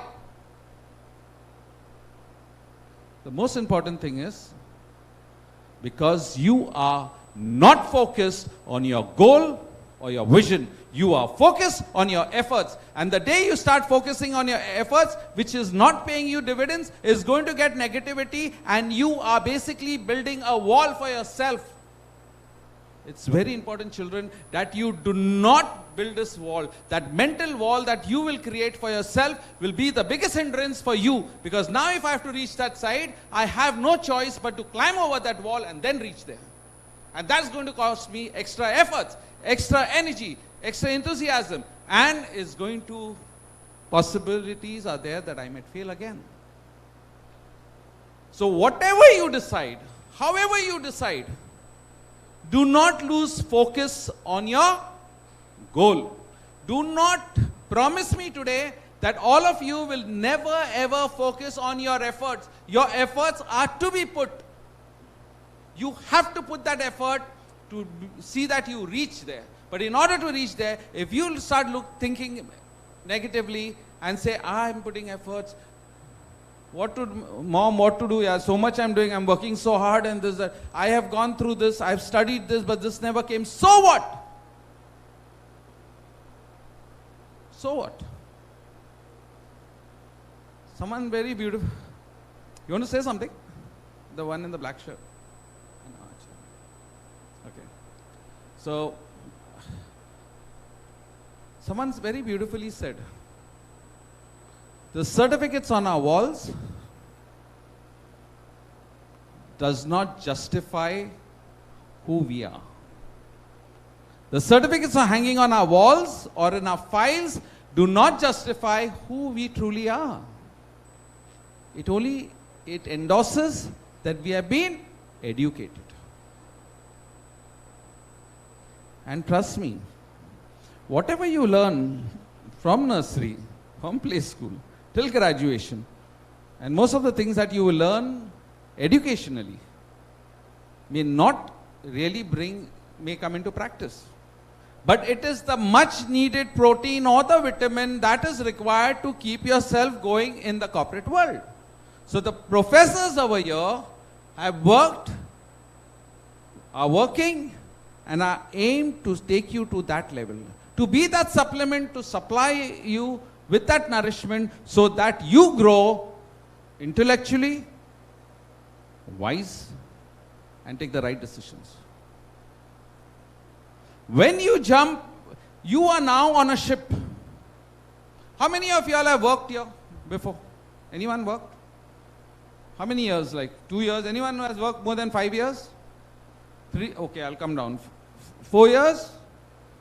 Okay. 3 years? 1 year? Anyone for few months? Very good. Very good. You worked because of whatever situation. I don't want to get into it. We all worked. I was working from when I was in the 5th standard. Okay? The reason I used to work is because if I don't work, I don't get a meal. Very simple. If I don't work, I don't get a meal. So I used to work during holidays at Militaries at Pedder Road. I used to stay in Kemskana. I still have my parental home there. It's few blocks away from Antalya. So, but I'm very proud with what I have. And I used to work, and I used to wipe the tables. And it was a women's hostel with Militaries, a girls' school. And I was a little cute little fellow. So all these girls would go into work, they'll, so I used to get so angry, like shuffle my head. But I was never bad with them either, while serving them. Or like they were, suddenly with someone will come and give you a chocolate. Hey, Dominic, take this. So you feel so happy, so much loved, like though I was a little fellow. So I worked, circumstances made me work. And I worked, till today I'm working. Actually I'm supposed to be retired, but I'm still working. I don't work, I cannot execute the things physically the way I used to, but I still have that high level of intensity to get things done and work. And I'm a good leader. I mold. I don't like followers, I like leaders. I want to cultivate leaders. So you have worked for a reason. Tell me honestly, 4 years you have worked, you feel that life has been very comfortable for you in the corporate world? Not at all. Not at all. That is exactly what I'm saying. You people are all on a ship. And the day you finish your MMS degree, you will be thrown out in the deep sea. And when you jump into the deep sea or you're thrown out into the deep sea, you are left with no choice but to survive. How do I survive and see another day? You may have so there's education here, your time spent with professors, your involvement in all activities that would help you to float and survive, even if you do not have a life jacket. Even if you don't have a life jacket and you still don't know how to swim, but the thought that I have learned certain things that would help me to see the better side of things to come for myself by creating for myself what maybe others may not want to create it for me. When I say the statement, those who have worked may endorse it by saying that there are many who will say, "Arey, that one is getting more salary than me. This one is this." So the comparison happens. A lot of things happen. It's a wild, wicked world. Trust me. I am not frightening you. I am not frightening you at all. It is all in you. Who's the father of our nation? You all didn't eat something now? No, I can't hear. Louder. How many of you hold him in high stature esteem? Nobody. So nobody likes his teaching, what he did for the nation or whatever. Very good. But I will still endorse his views. By the way, I am politically involved with all the political groups. Okay? So in my house, I've had meetings with the BJP MP, the Shiv Sena fellow coming, the NCP coming. So because of the community which I'm involved with here. Okay? And I want to emphasize one very important fact. And I truly believe what Mahatma Gandhi said. You know, he says, your belief becomes our thoughts. your thoughts becomes our words, and our words become our action, and our actions become our values, and our values become our character. Very strongly said. You have to develop that character, and you have to do it from the first step till you reach your stage of being a person who is confidently satisfied with yourself and your character. In order to have a strong character, prior to that, what do you need to have? Values. What are the values that you say, I'm a grown-up girl, I'm a grown-up man, and I'm doing my MBA or MMS, right? Remember one thing, till you die, you should know to value people around you, value the situations around you, and the environment around you. The day you start valuing and you have good ethics and practices and good values, you will grow confidently, you will find success. I am saying this because I stuck with that. Today my success stands is because of my strong character. I never had anyone to guide me. I was brilliant. I was made India material. Trust me in football. People used to say, it's your bad luck, you can play for India. And I know. But I also have a write-up. They couldn't bank on RBI, that is Reserve Bank of India. I was willing to join Reserve Bank of India as a canteen boy just to get a job so that I can get housing, because I didn't have a proper house. And it never happened. A big article with my photo. When I was 25 years old, Reserve Bank says, no, you're old. I have to play for our team. I traveled everywhere. 6 years I played for them. When I was 18, 19, when that team in Kambatas closed down, I joined Reserve Bank. Then they say Gulf War came, or they gave all excuses, but it didn't take me. I met with Mr. Venkatraman, who was a former governor since we had won the All India Banks tournament. And I was introduced to him and I said, sir, I need a job, sir, please, sir. Saying, yeah, they will look into it. It never happened. And then I went abroad. And I played in the Dubai League. I have a write-up. My first match was playing against a team, which was against a British team. And new signing Dominic D'Souza scored a solo goal. I was so happy to read that. I still have that cutting. I had that belief that I could, still do something. And I grew from there. Today, I don't regret that I didn't get to join Reserve Bank. I don't regret. Because I have never let regret come my way. I've never let. And you will experience a lot of problems or situations, but do not have regrets about it. I'm not saying you be happy, oh, I've got bad this. No. When you have something, you got to face it. You have got to challenge it. I'm coming to the next step, a very strong statement which maybe the faculty, ma'am has probably heard it many a time, but I emphasize this thing. Difficulties when challenged. The eminent guests also spoke about opportunities, right? But I'm saying one more thing. Difficulties when challenged are opportunities won. Sounds odd? Engelbert, sounds odd? Difficulties when challenged are opportunities won. Think about it. When I look back at my life, being an orphan, had lots of difficulties. I challenged that difficulty at every stage to groom myself to who I am. In order to groom myself, I went through tough decisions, ethics, values that helped me to grow, to make myself a strong character so that I can stand tall in society today. Very simple. It's only self-belief. Believe in yourself. You know why? Because your parents believe in you. Your family believe in you. Your professors here believe in you. Your administrative support staff believe in you. Even the security at the gate believes in you.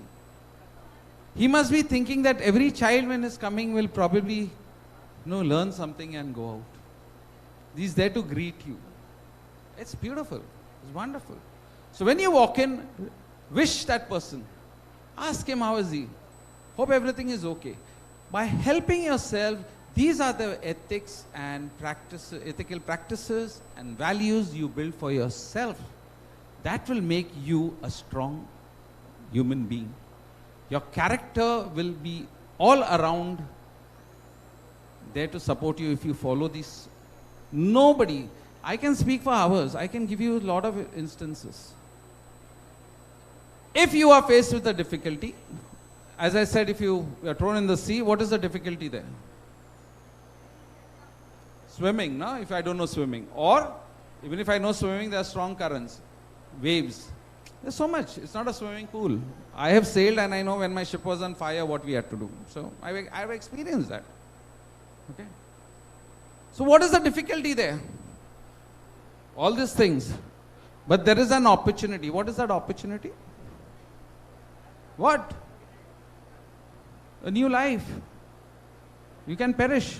But if I work hard, I fight that, there is an opportunity that awaits me. There is a hope that I will be saved. Something can come my way. You have to believe that. You have to. As I said before, believe in yourself because your parents believe in you, your siblings, brother and sister, your family believes in you, your friends believe in you, the professors believe in you, but above all, God believes in you. This is my example. I want to share with you all a very personal thing, and don't get me wrong. I always crave for love. I still crave for love. When I get in abundance. I get in abundance. At every level is a different level of love. Right? A relationship with a friend. I had a very personal relationship with the girl from Xavier's College, from my parish in St. Stephen's for 8.5 years. She understood me and she was my ray of hope. And after 8.5 years, we parted ways. And I went into a different trance of life. That's how I landed actually in Dubai. Okay? At that stage, I felt the world came down. 11th of June, 1992, I was admitted in the hospital at Elizabeth Nursing Home. Now, Elizabeth Nursing Home is like Karuna Hospital, which is run by the nuns. And I there was part of the youth, and I used to do those paintings and drawings and everything I used to put up. So the nuns were very close to me. And I was put there in a separate room. I came out, 1 rupee coin, those big telephone, and I called a priest, Father Dennis D'Souza, who looked after me from the time I was admitted in the boarding. He celebrated, later on he went on to celebrate my nuptials. And now he's in clergy home. I have just visited him about a month back. That night, I only called him up. And he says, Dominic, tomorrow morning, 5:30, I'll come to see you. Before the nuns and all, finish their prayer and all, I'll come and meet you. He was at Kalina Church. I'll come with a cake. It was my birthday. But and I was thinking to myself, Father, you'll not see me. Because that night, that morning, from morning I was thinking. And when I went to make the call to him, the one man I respected the most was my mentor, my guide, everything. Till today is. I was supposed to commit suicide. I'm serious. I said, I'm going to hang myself in the room in the night on my birthday. And I was just imagining myself walking back to my room. When Father Dennis comes in the morning, what will he see? Sorry, I'm getting a little emotional. But when I was walking, where the nursing table was, there was a poster there. I had walked up, down every time I have been visiting. I never had seen that poster. But my eye fell on that poster and I was drawn towards it. And I read that, what were the words on that poster. And that poster changed my life. And that story, how many of you all know Footprints in the Sand? You have heard of the story? Okay, I'll narrate it in a very short way. So me and God were walking on the beach. And in front of me were all scenes that were shown of my joy, happiness, moments of my life. And every time we were walking, I was turning back to see, and I could see two sets of footprints. And slowly, slowly, those pictures which were coming in front of my past life, all the sorrowful moments started coming. Like the death of my parents, the death of my brothers, my sister, vagera, vagera. And those moments, when I saw those hard moments coming, I turned back, I only saw one set of footprints. And I asked God, why, God, when I was happy and enjoying my life, you were there with me, walking with me. And today, now when I am going through the worst moments of my life, why have you deserted me? And you have left me alone. And that story goes very beautifully, says, my child, at this moment, that footprint what you see is not yours, it's mine. Because in the most difficult moment of your life, I have gently carried you in my arms because you are very special to me. That's it. So how in Sholay, na, Dharminder suicide cancel. I decided my plans changed. I am not going to commit suicide because that moment changed my life to who I am today. And many times I tell children especially that, I have a lot of cases where I counsel children, parents look up to me and I see many of them, many of my friends. I tell children, if you want to commit suicide, go ahead and do it. But promise me, before doing it, you'll call me. Because I'm very confident I will change your thought process of things of life.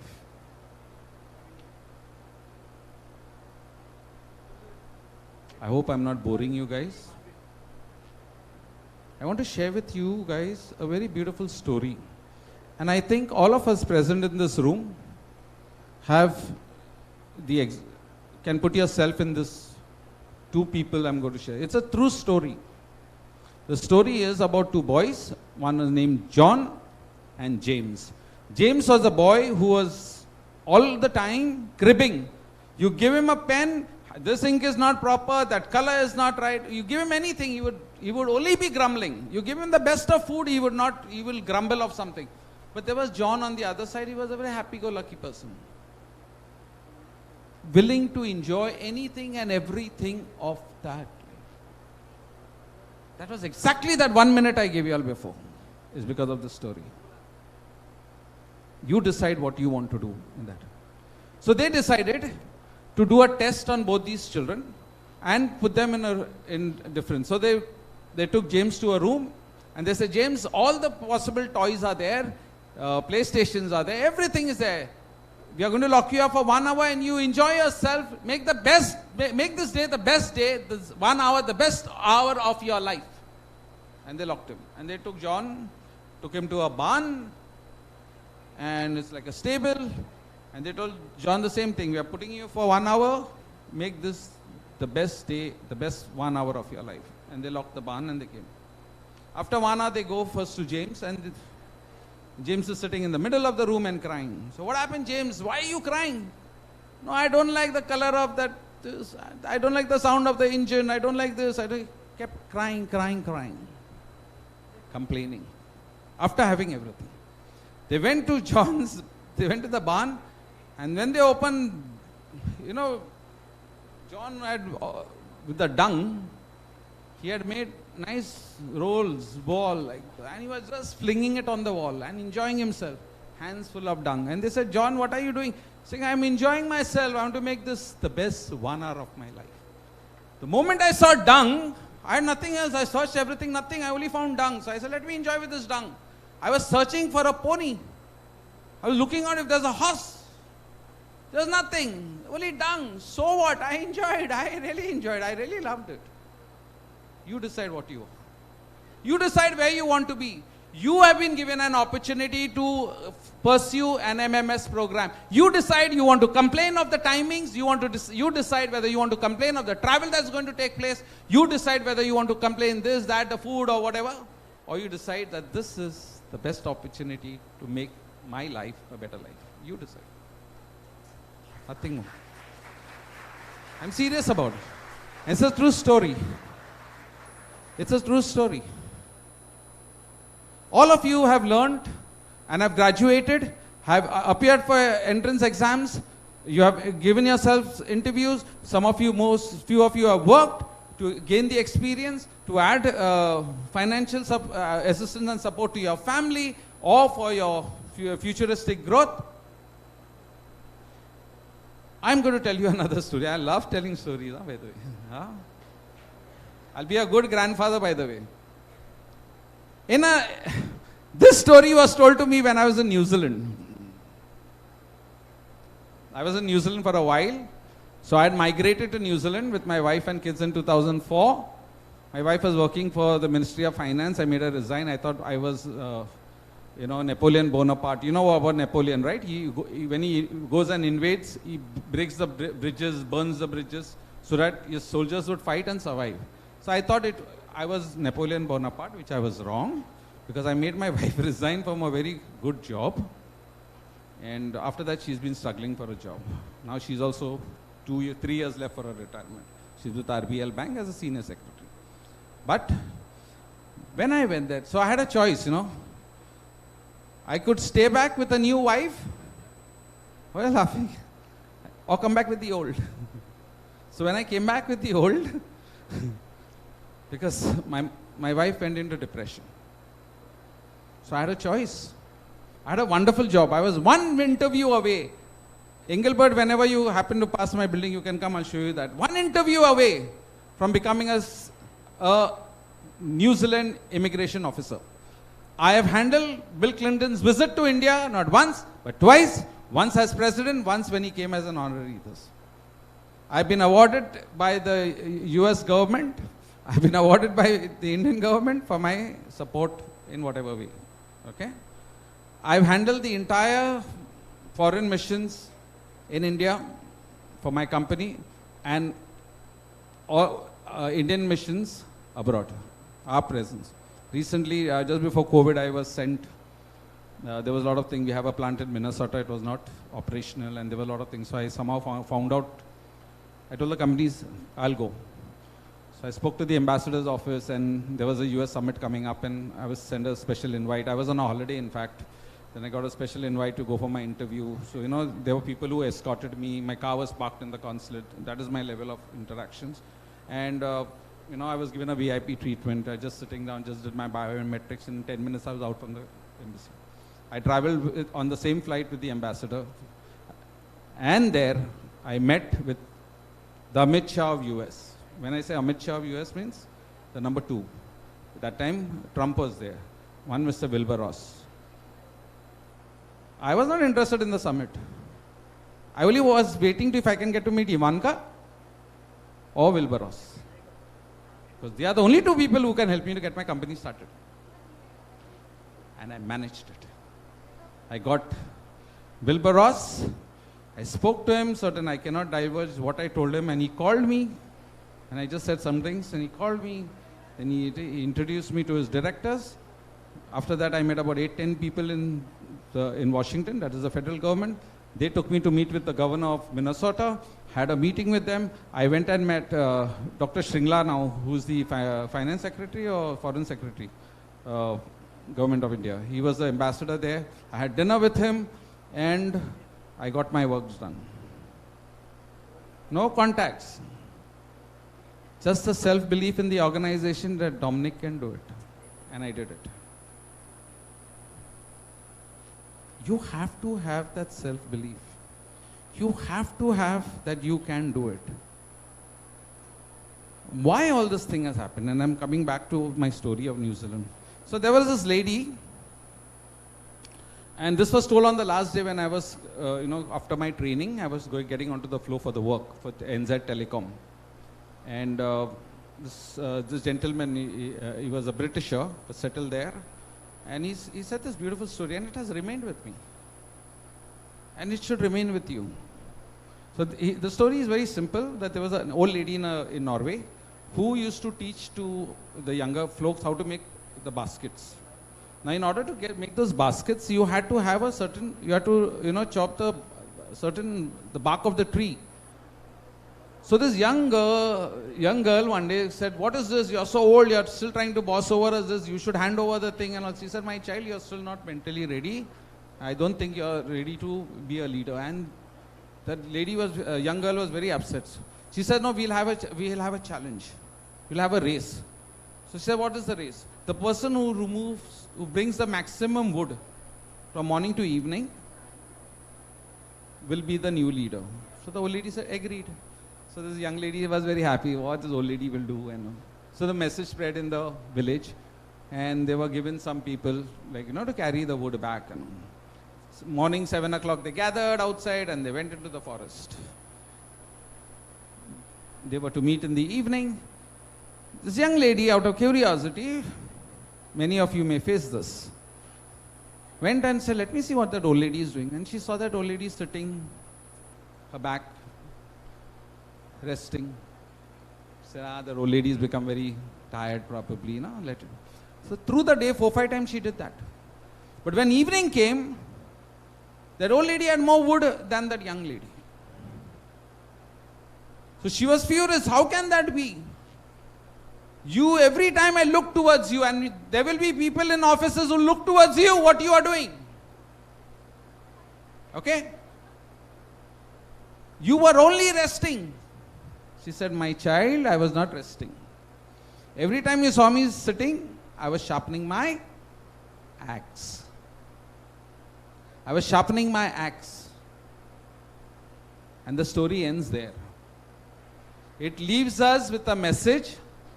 You have to sharpen your axe every day of your life and make that habit now, from today. What needs attention that will help me to sharpen my axe so that I can achieve something better for myself, for my family, from this institution that has so much to offer. It's left to you. I can only yell out and tell you what can be done. But it is totally left to you. I know you guys must be hungry. I can go on and on. But remember one thing, children. Believe in yourself. I've never done this before, but I'm going to make you do all of you. I know they usually say the backbenchers are most successful in life because, they come out with very this. So I'm going to give you an exercise. I'm going to tell you, close your eyes now. Please, I'm making an earnest appeal to you. Close your eyes. Just close your eyes. Don't talk to anyone. Don't smile. Smile for yourself. Think, okay, let's go into a transition. Yeah, the behind people, hello. Should I come and call you and tell you? Close your eyes. You're getting a chance to sleep here. You'll sleep in class otherwise.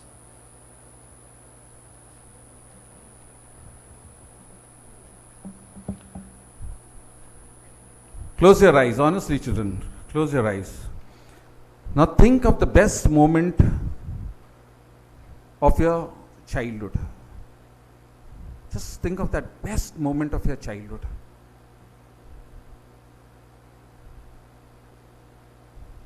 I can still see some eyes open. Maybe you meditate like that. Whatever you're comfortable.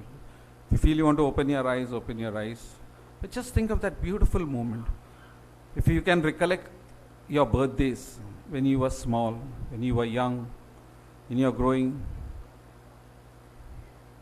Let's think of a birthday that you had all your friends coming over. If you didn't have an opportunity to celebrate this birthday, such a birthday, doesn't matter.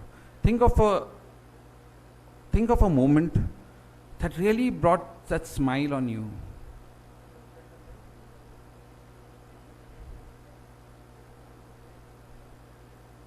Think of the best moment you had in college. Even if it was just hanging around in the canteen or at the gym or in the sports room.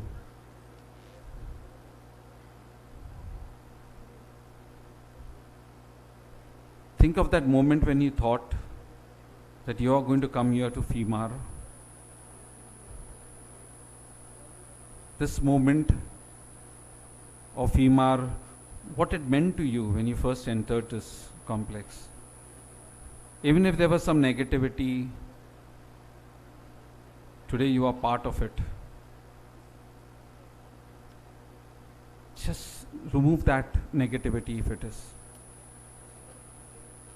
Look forward towards, build up in your mind that you will look forward to the sports day. You all had some events before you joining. So beautifully you guys participated.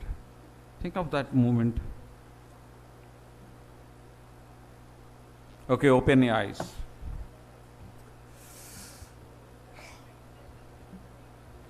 Children, it's very, very important to remember one thing. Bad things will always hit us.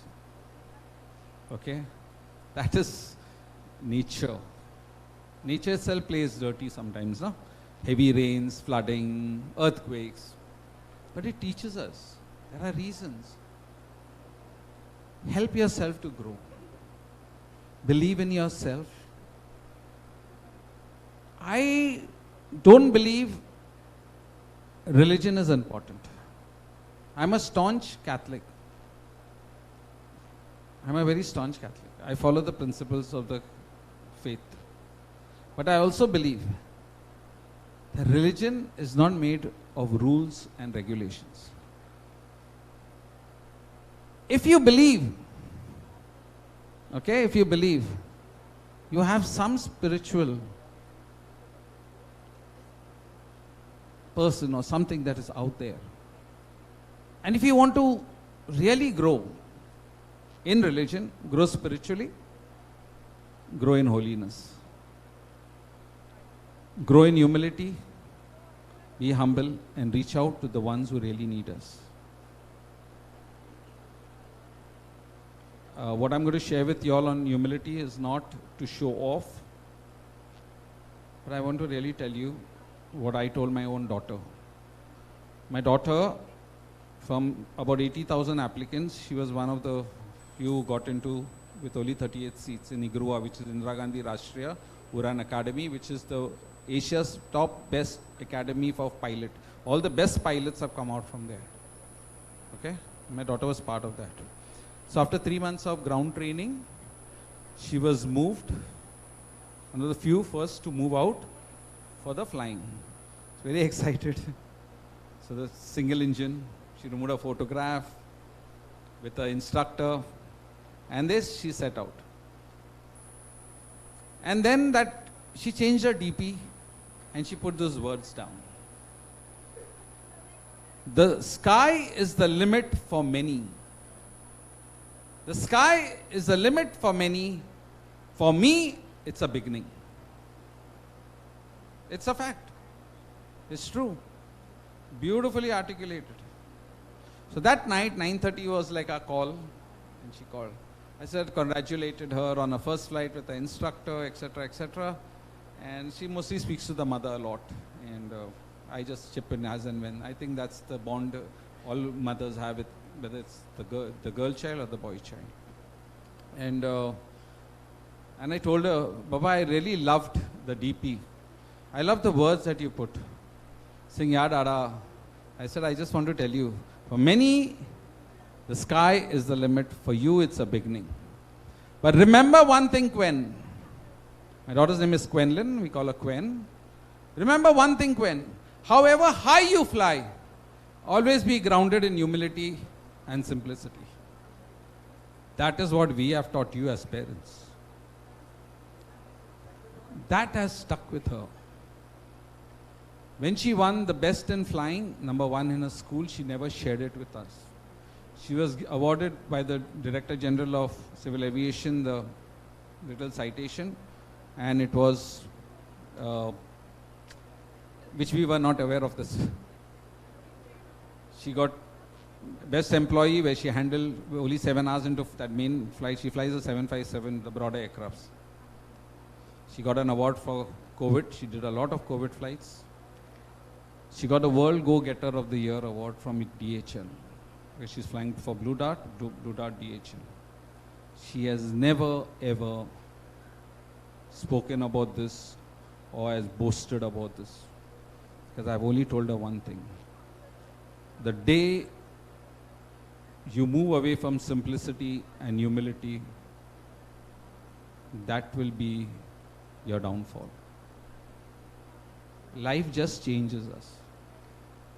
However minds we have, brilliant, don't look down on your own colleagues. Don't look down.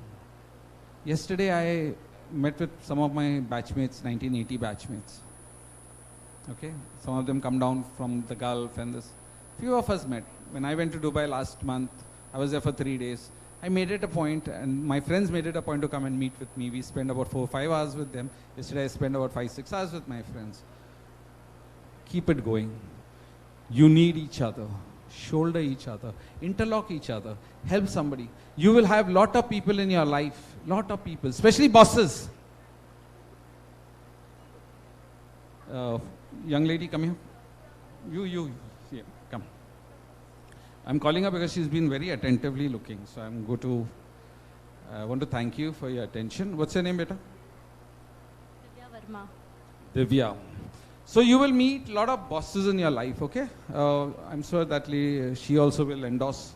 So they will tell you, Divya, don't worry, you have joined us. We are there, we are there for you. We are family, and we are this, that. And so if you have any problems, don't worry, I am there for you. Our department is there for you, and So these bosses, you have to be very, very careful also. So Divya, hold my hand. Hold my hand. Okay? These are bosses like that. Don't worry, Divya, we are there. Welcome to the group. Everything is nice. When there are problems, they will move away. But there are bosses like us. There are many I've come across. Many. And the first bosses on your first day at Swimar are your professors. They will be the ones who will interlock you. Come here. Show me. Interlock. This is it. And when you hold like this, they will make it a point to see that you will not fall. And you will definitely get bosses also in the corporate world who will lift you up and bold you. Go bit. Thanks. And who will help you to grow. And that's exactly what happened to me, because I was very humble, I was very clear, I was very transparent, I was very honest, I was very hardworking, I was very committed to the organization. And my bosses, the promoter directors, the Ruyas, helped me interlocking and lifted me up. Nobody helped me. So there was a boss which I worked for the CEO, SR Power. First month he was very happy, very good, very good. I left a nice job in Raymond and I joined there. I could have joined Mukesh Ambani's. Really serious. But I chose that because 5 o'clock I used to run home. I had my little daughter and I gave up my job in Dubai because I could not take my wife and daughter there, so I came down for good. After 3 months, he started saying, you're useless, you're idiot, everything. I saw your senior vice president, head of finance, he would call them in front of me, he would bash them, you're useless, useless. One day I was very irritated. One day he tells me, you have to come on a Saturday. I said, I'm not coming. I'm sorry, my time is to be with my daughter. No, I said, okay, you tell me why you want me to come. He said, no, to attend the phone calls. I said, I'll tell the operator down in our building. They will take the messages and inform me. Very clear. My objective, values, that's it. Time for family, time for family. But in a polite way, you need to. I was a little aggressive. So because I didn't come on Monday, Saturday, on Monday he calls me and he says, make tea for me. I am not supposed to make tea for him. He was trying to degrade me. I went. I made the worst tea in my life. Drink what I got to do. I didn't do it. I didn't spit and all. Some people do that. Yeah, some people put salt also. It has happened. I know it. I didn't do that. I went and gave him. He said, what do? This is a tea. I said, sir, I do not know. My wife makes for me tea and gives. What I know to do. Now you are told me, I don't know. I have done it. I've done my best. But I made the worst tea probably and gave him. He was trying, and I was so he was quite aggressive. I closed the door and I told this. You all don't do this, huh, please. I had the guts, so I did it. I told him, sir, you know, by the way, SR House, if you go down Mahalakshmi Racecourse, that is the first glass facade building. Okay, it's a very old building. It's supposed to be actually the Ambassador's Hotels, but it's our office and we are coming up with another tower. I said, sir, you're very fortunate. This room does not have windows. I shouldn't say this, but that idiot asking me why, I said, I would have thrown you from the 14th floor. I said, if you say one more time, trust me, I'll not spare you. I am asking you a very simple thing. Have you ever played football or represented the state at any sport? No, I have played for so many years, so many sub-junior, junior, school, national, everything. Okay. I can play any and every sport. Can you? No. I'm a very good singer. Can you sing? No. I'm a good dancer. Can you dance? No. I'm an artist. I do paintings. And by the way, in my young days, I used to sit and do portraits and sell, for 100 rupees. I've done everything. Life taught me a lot, and I'm very proud of it. Can you do it? No. You cannot do one bit what I've done. Someday I'll go on to become a CEO. But you can never achieve what I've achieved. Nobody is useless in the eyes of God. None of you are useless to the other. Build that now. Build it now. Each one is very beautifully said, no? Best and unique. Our chief guest said, right? Or one of the speakers said. Everyone wants to be the best, but nobody wants to be unique. You be that unique person for the other and help that person to grow. Okay? I am very confident that you guys will do well. I am around here most of the time at the institute. I keep coming on and off, or at least for meetings. My number is available with the administrative staff. If any time in your life you need guidance, you need support, trust me, I'll be there to help you out. Okay? I just want to end by saying one very beautiful thing. I want to end this. When the time of a particular sunset comes, actually my wife now, when she hears the statement, she said, Jan, please, every time I have to hear it, everything. No, but I have to remind her, for better or for worse, we have to be together. No? Okay? I'm married by the way, on Monday is my 29th wedding anniversary. Wow, so... okay, the party will be given by ma'am. Okay. Okay, so I want to tell you, when the time of our particular sunset comes, because I'm a football coach, so I have this habit, okay? Okay.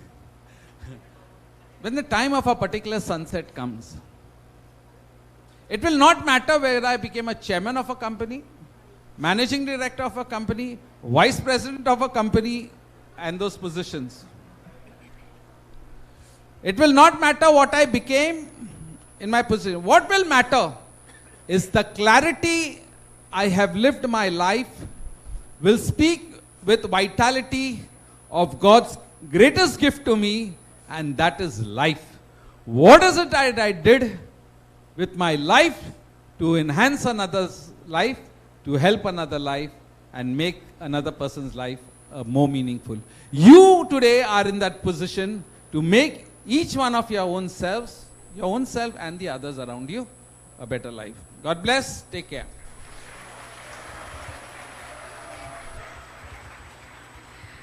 Thank you, sir, for such an enlightening session. I call upon Professor Sanchita Banerjee to present the token of gratitude to Mr. D'Souza.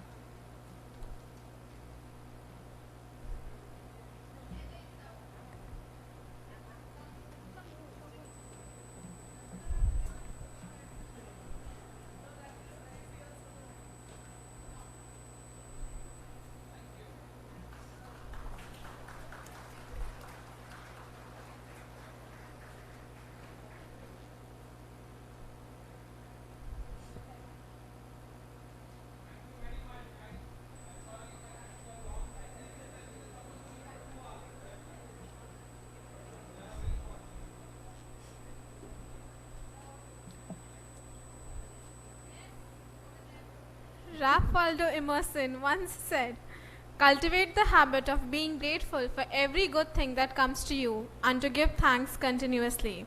And because all things have contributed to your advancement, you should include all things in your gratitude." With this thought, may I call upon MMS Academic Coordinator Professor Sanchayata Banerjee to propose the vote of thanks.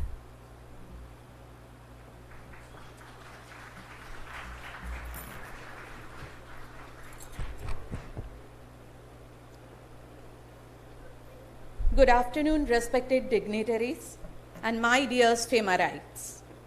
It gives me immense pleasure to propose a vote of thanks on the special day of formal induction of MMS 1 2023-25 class. On behalf of the Institute, I, Sanchayata Banerjee, wish to give a really heartfelt vote of thanks to our chief guest, Dr. Binu Paul, Pro Vice Chancellor, Tata Institute of Social Science. Today, we had the opportunity to hear your thoughts, sir, and this is definitely encouraging us in our future events. It's an honor to have you, sir, with us today. Thank you so much for accepting our invitation and coming all the way for our students. I must remark a proficient sense of gratefulness to Brother T.V. George, Local Assistant Superior, CMSF, for his gracious presence as a guest of honor for the program. Thank you, Mr. Dominic D'Souza, Chief Operating Officer, CSR, SR Foundation, Mumbai, for joining us as an inductor of the program. Your session was so energetic and liveful, especially the story of James and John was so nice. I believe you students have learned a lot from his session. Thank you so much for your valuable session.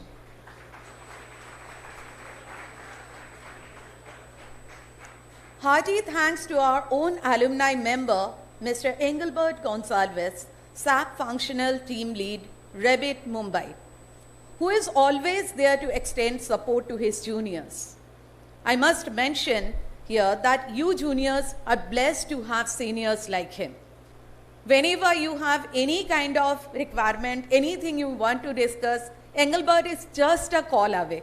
I'm so thankful to him. Whenever I call him, he's always there. Thank you so much, dear.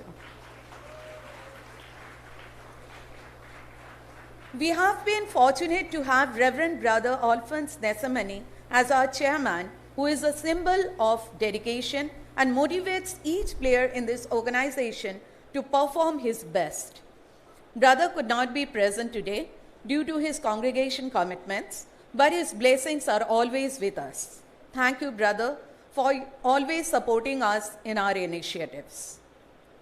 We are highly grateful to our director, Dr. Shalini Sinha, for her notable suggestions that lead us in the right direction.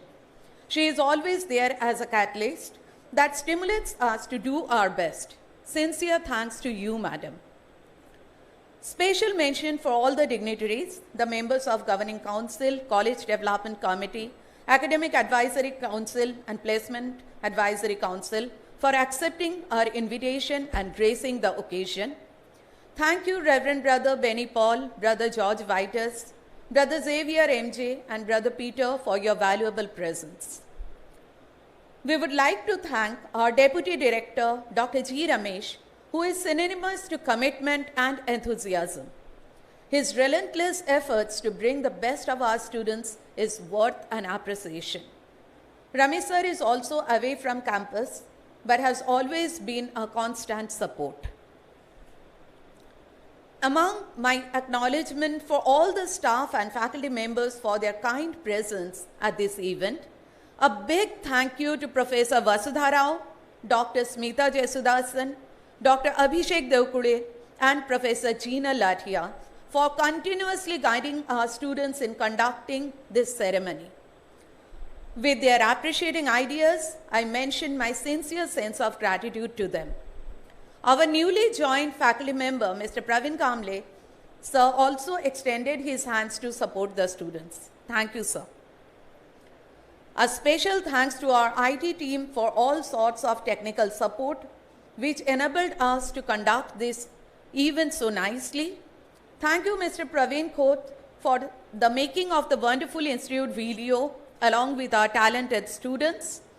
We are also grateful to the support and maintenance staff for the hard work and support they had provided us behind the sets. Kudos to our MMS Semester 2 student coordinators, the superstars of the day, who didn't budge in delivering their best in spite of all the academic and professional rigor. I expect the same from your batch when the next new batch comes. You will be there? Yes. Thank you all the new students who will be the rock star of Swimar for putting your faith on us. We value you and every moment you stay in this temple of learning. This time we had 2-week-long orientation and induction program. We could do many things for you and we hope you enjoyed the sessions along with great learning. Many faculty and staff members played their respective roles to give you the best. In this endeavor, Abhishek sir was continuously taking care for smooth flow of the activities. Thank you so much, sir, for your wholehearted support. Ultimately, I thank the Almighty for making today's event a resounding success and for blessing Swimar to be one of the best value-based B school which trains future leaders to make India a $5 trillion economy in next few years. All the best, MMS Batch 23-25. May God bless you. See you all on Monday in MMS 1 class. Have a nice day and a happy weekend.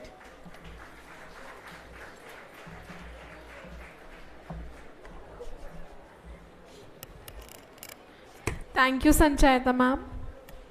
I request you all to kindly stand up for the national anthem.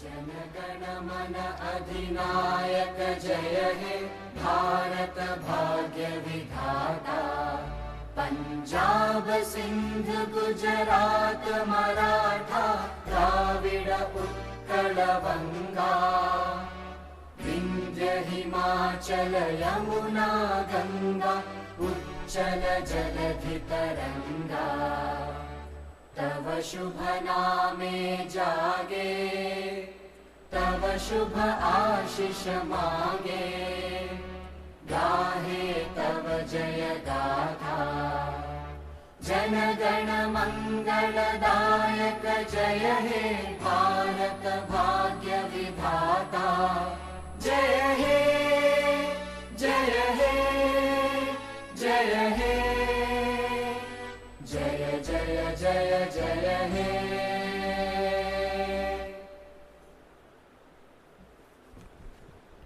I request the dignitaries and the student volunteers to please come forward for a group photo.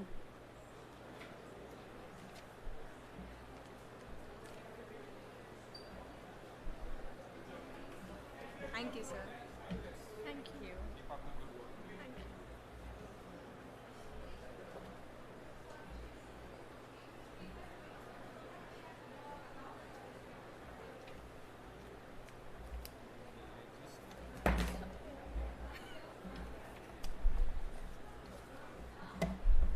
Welcome.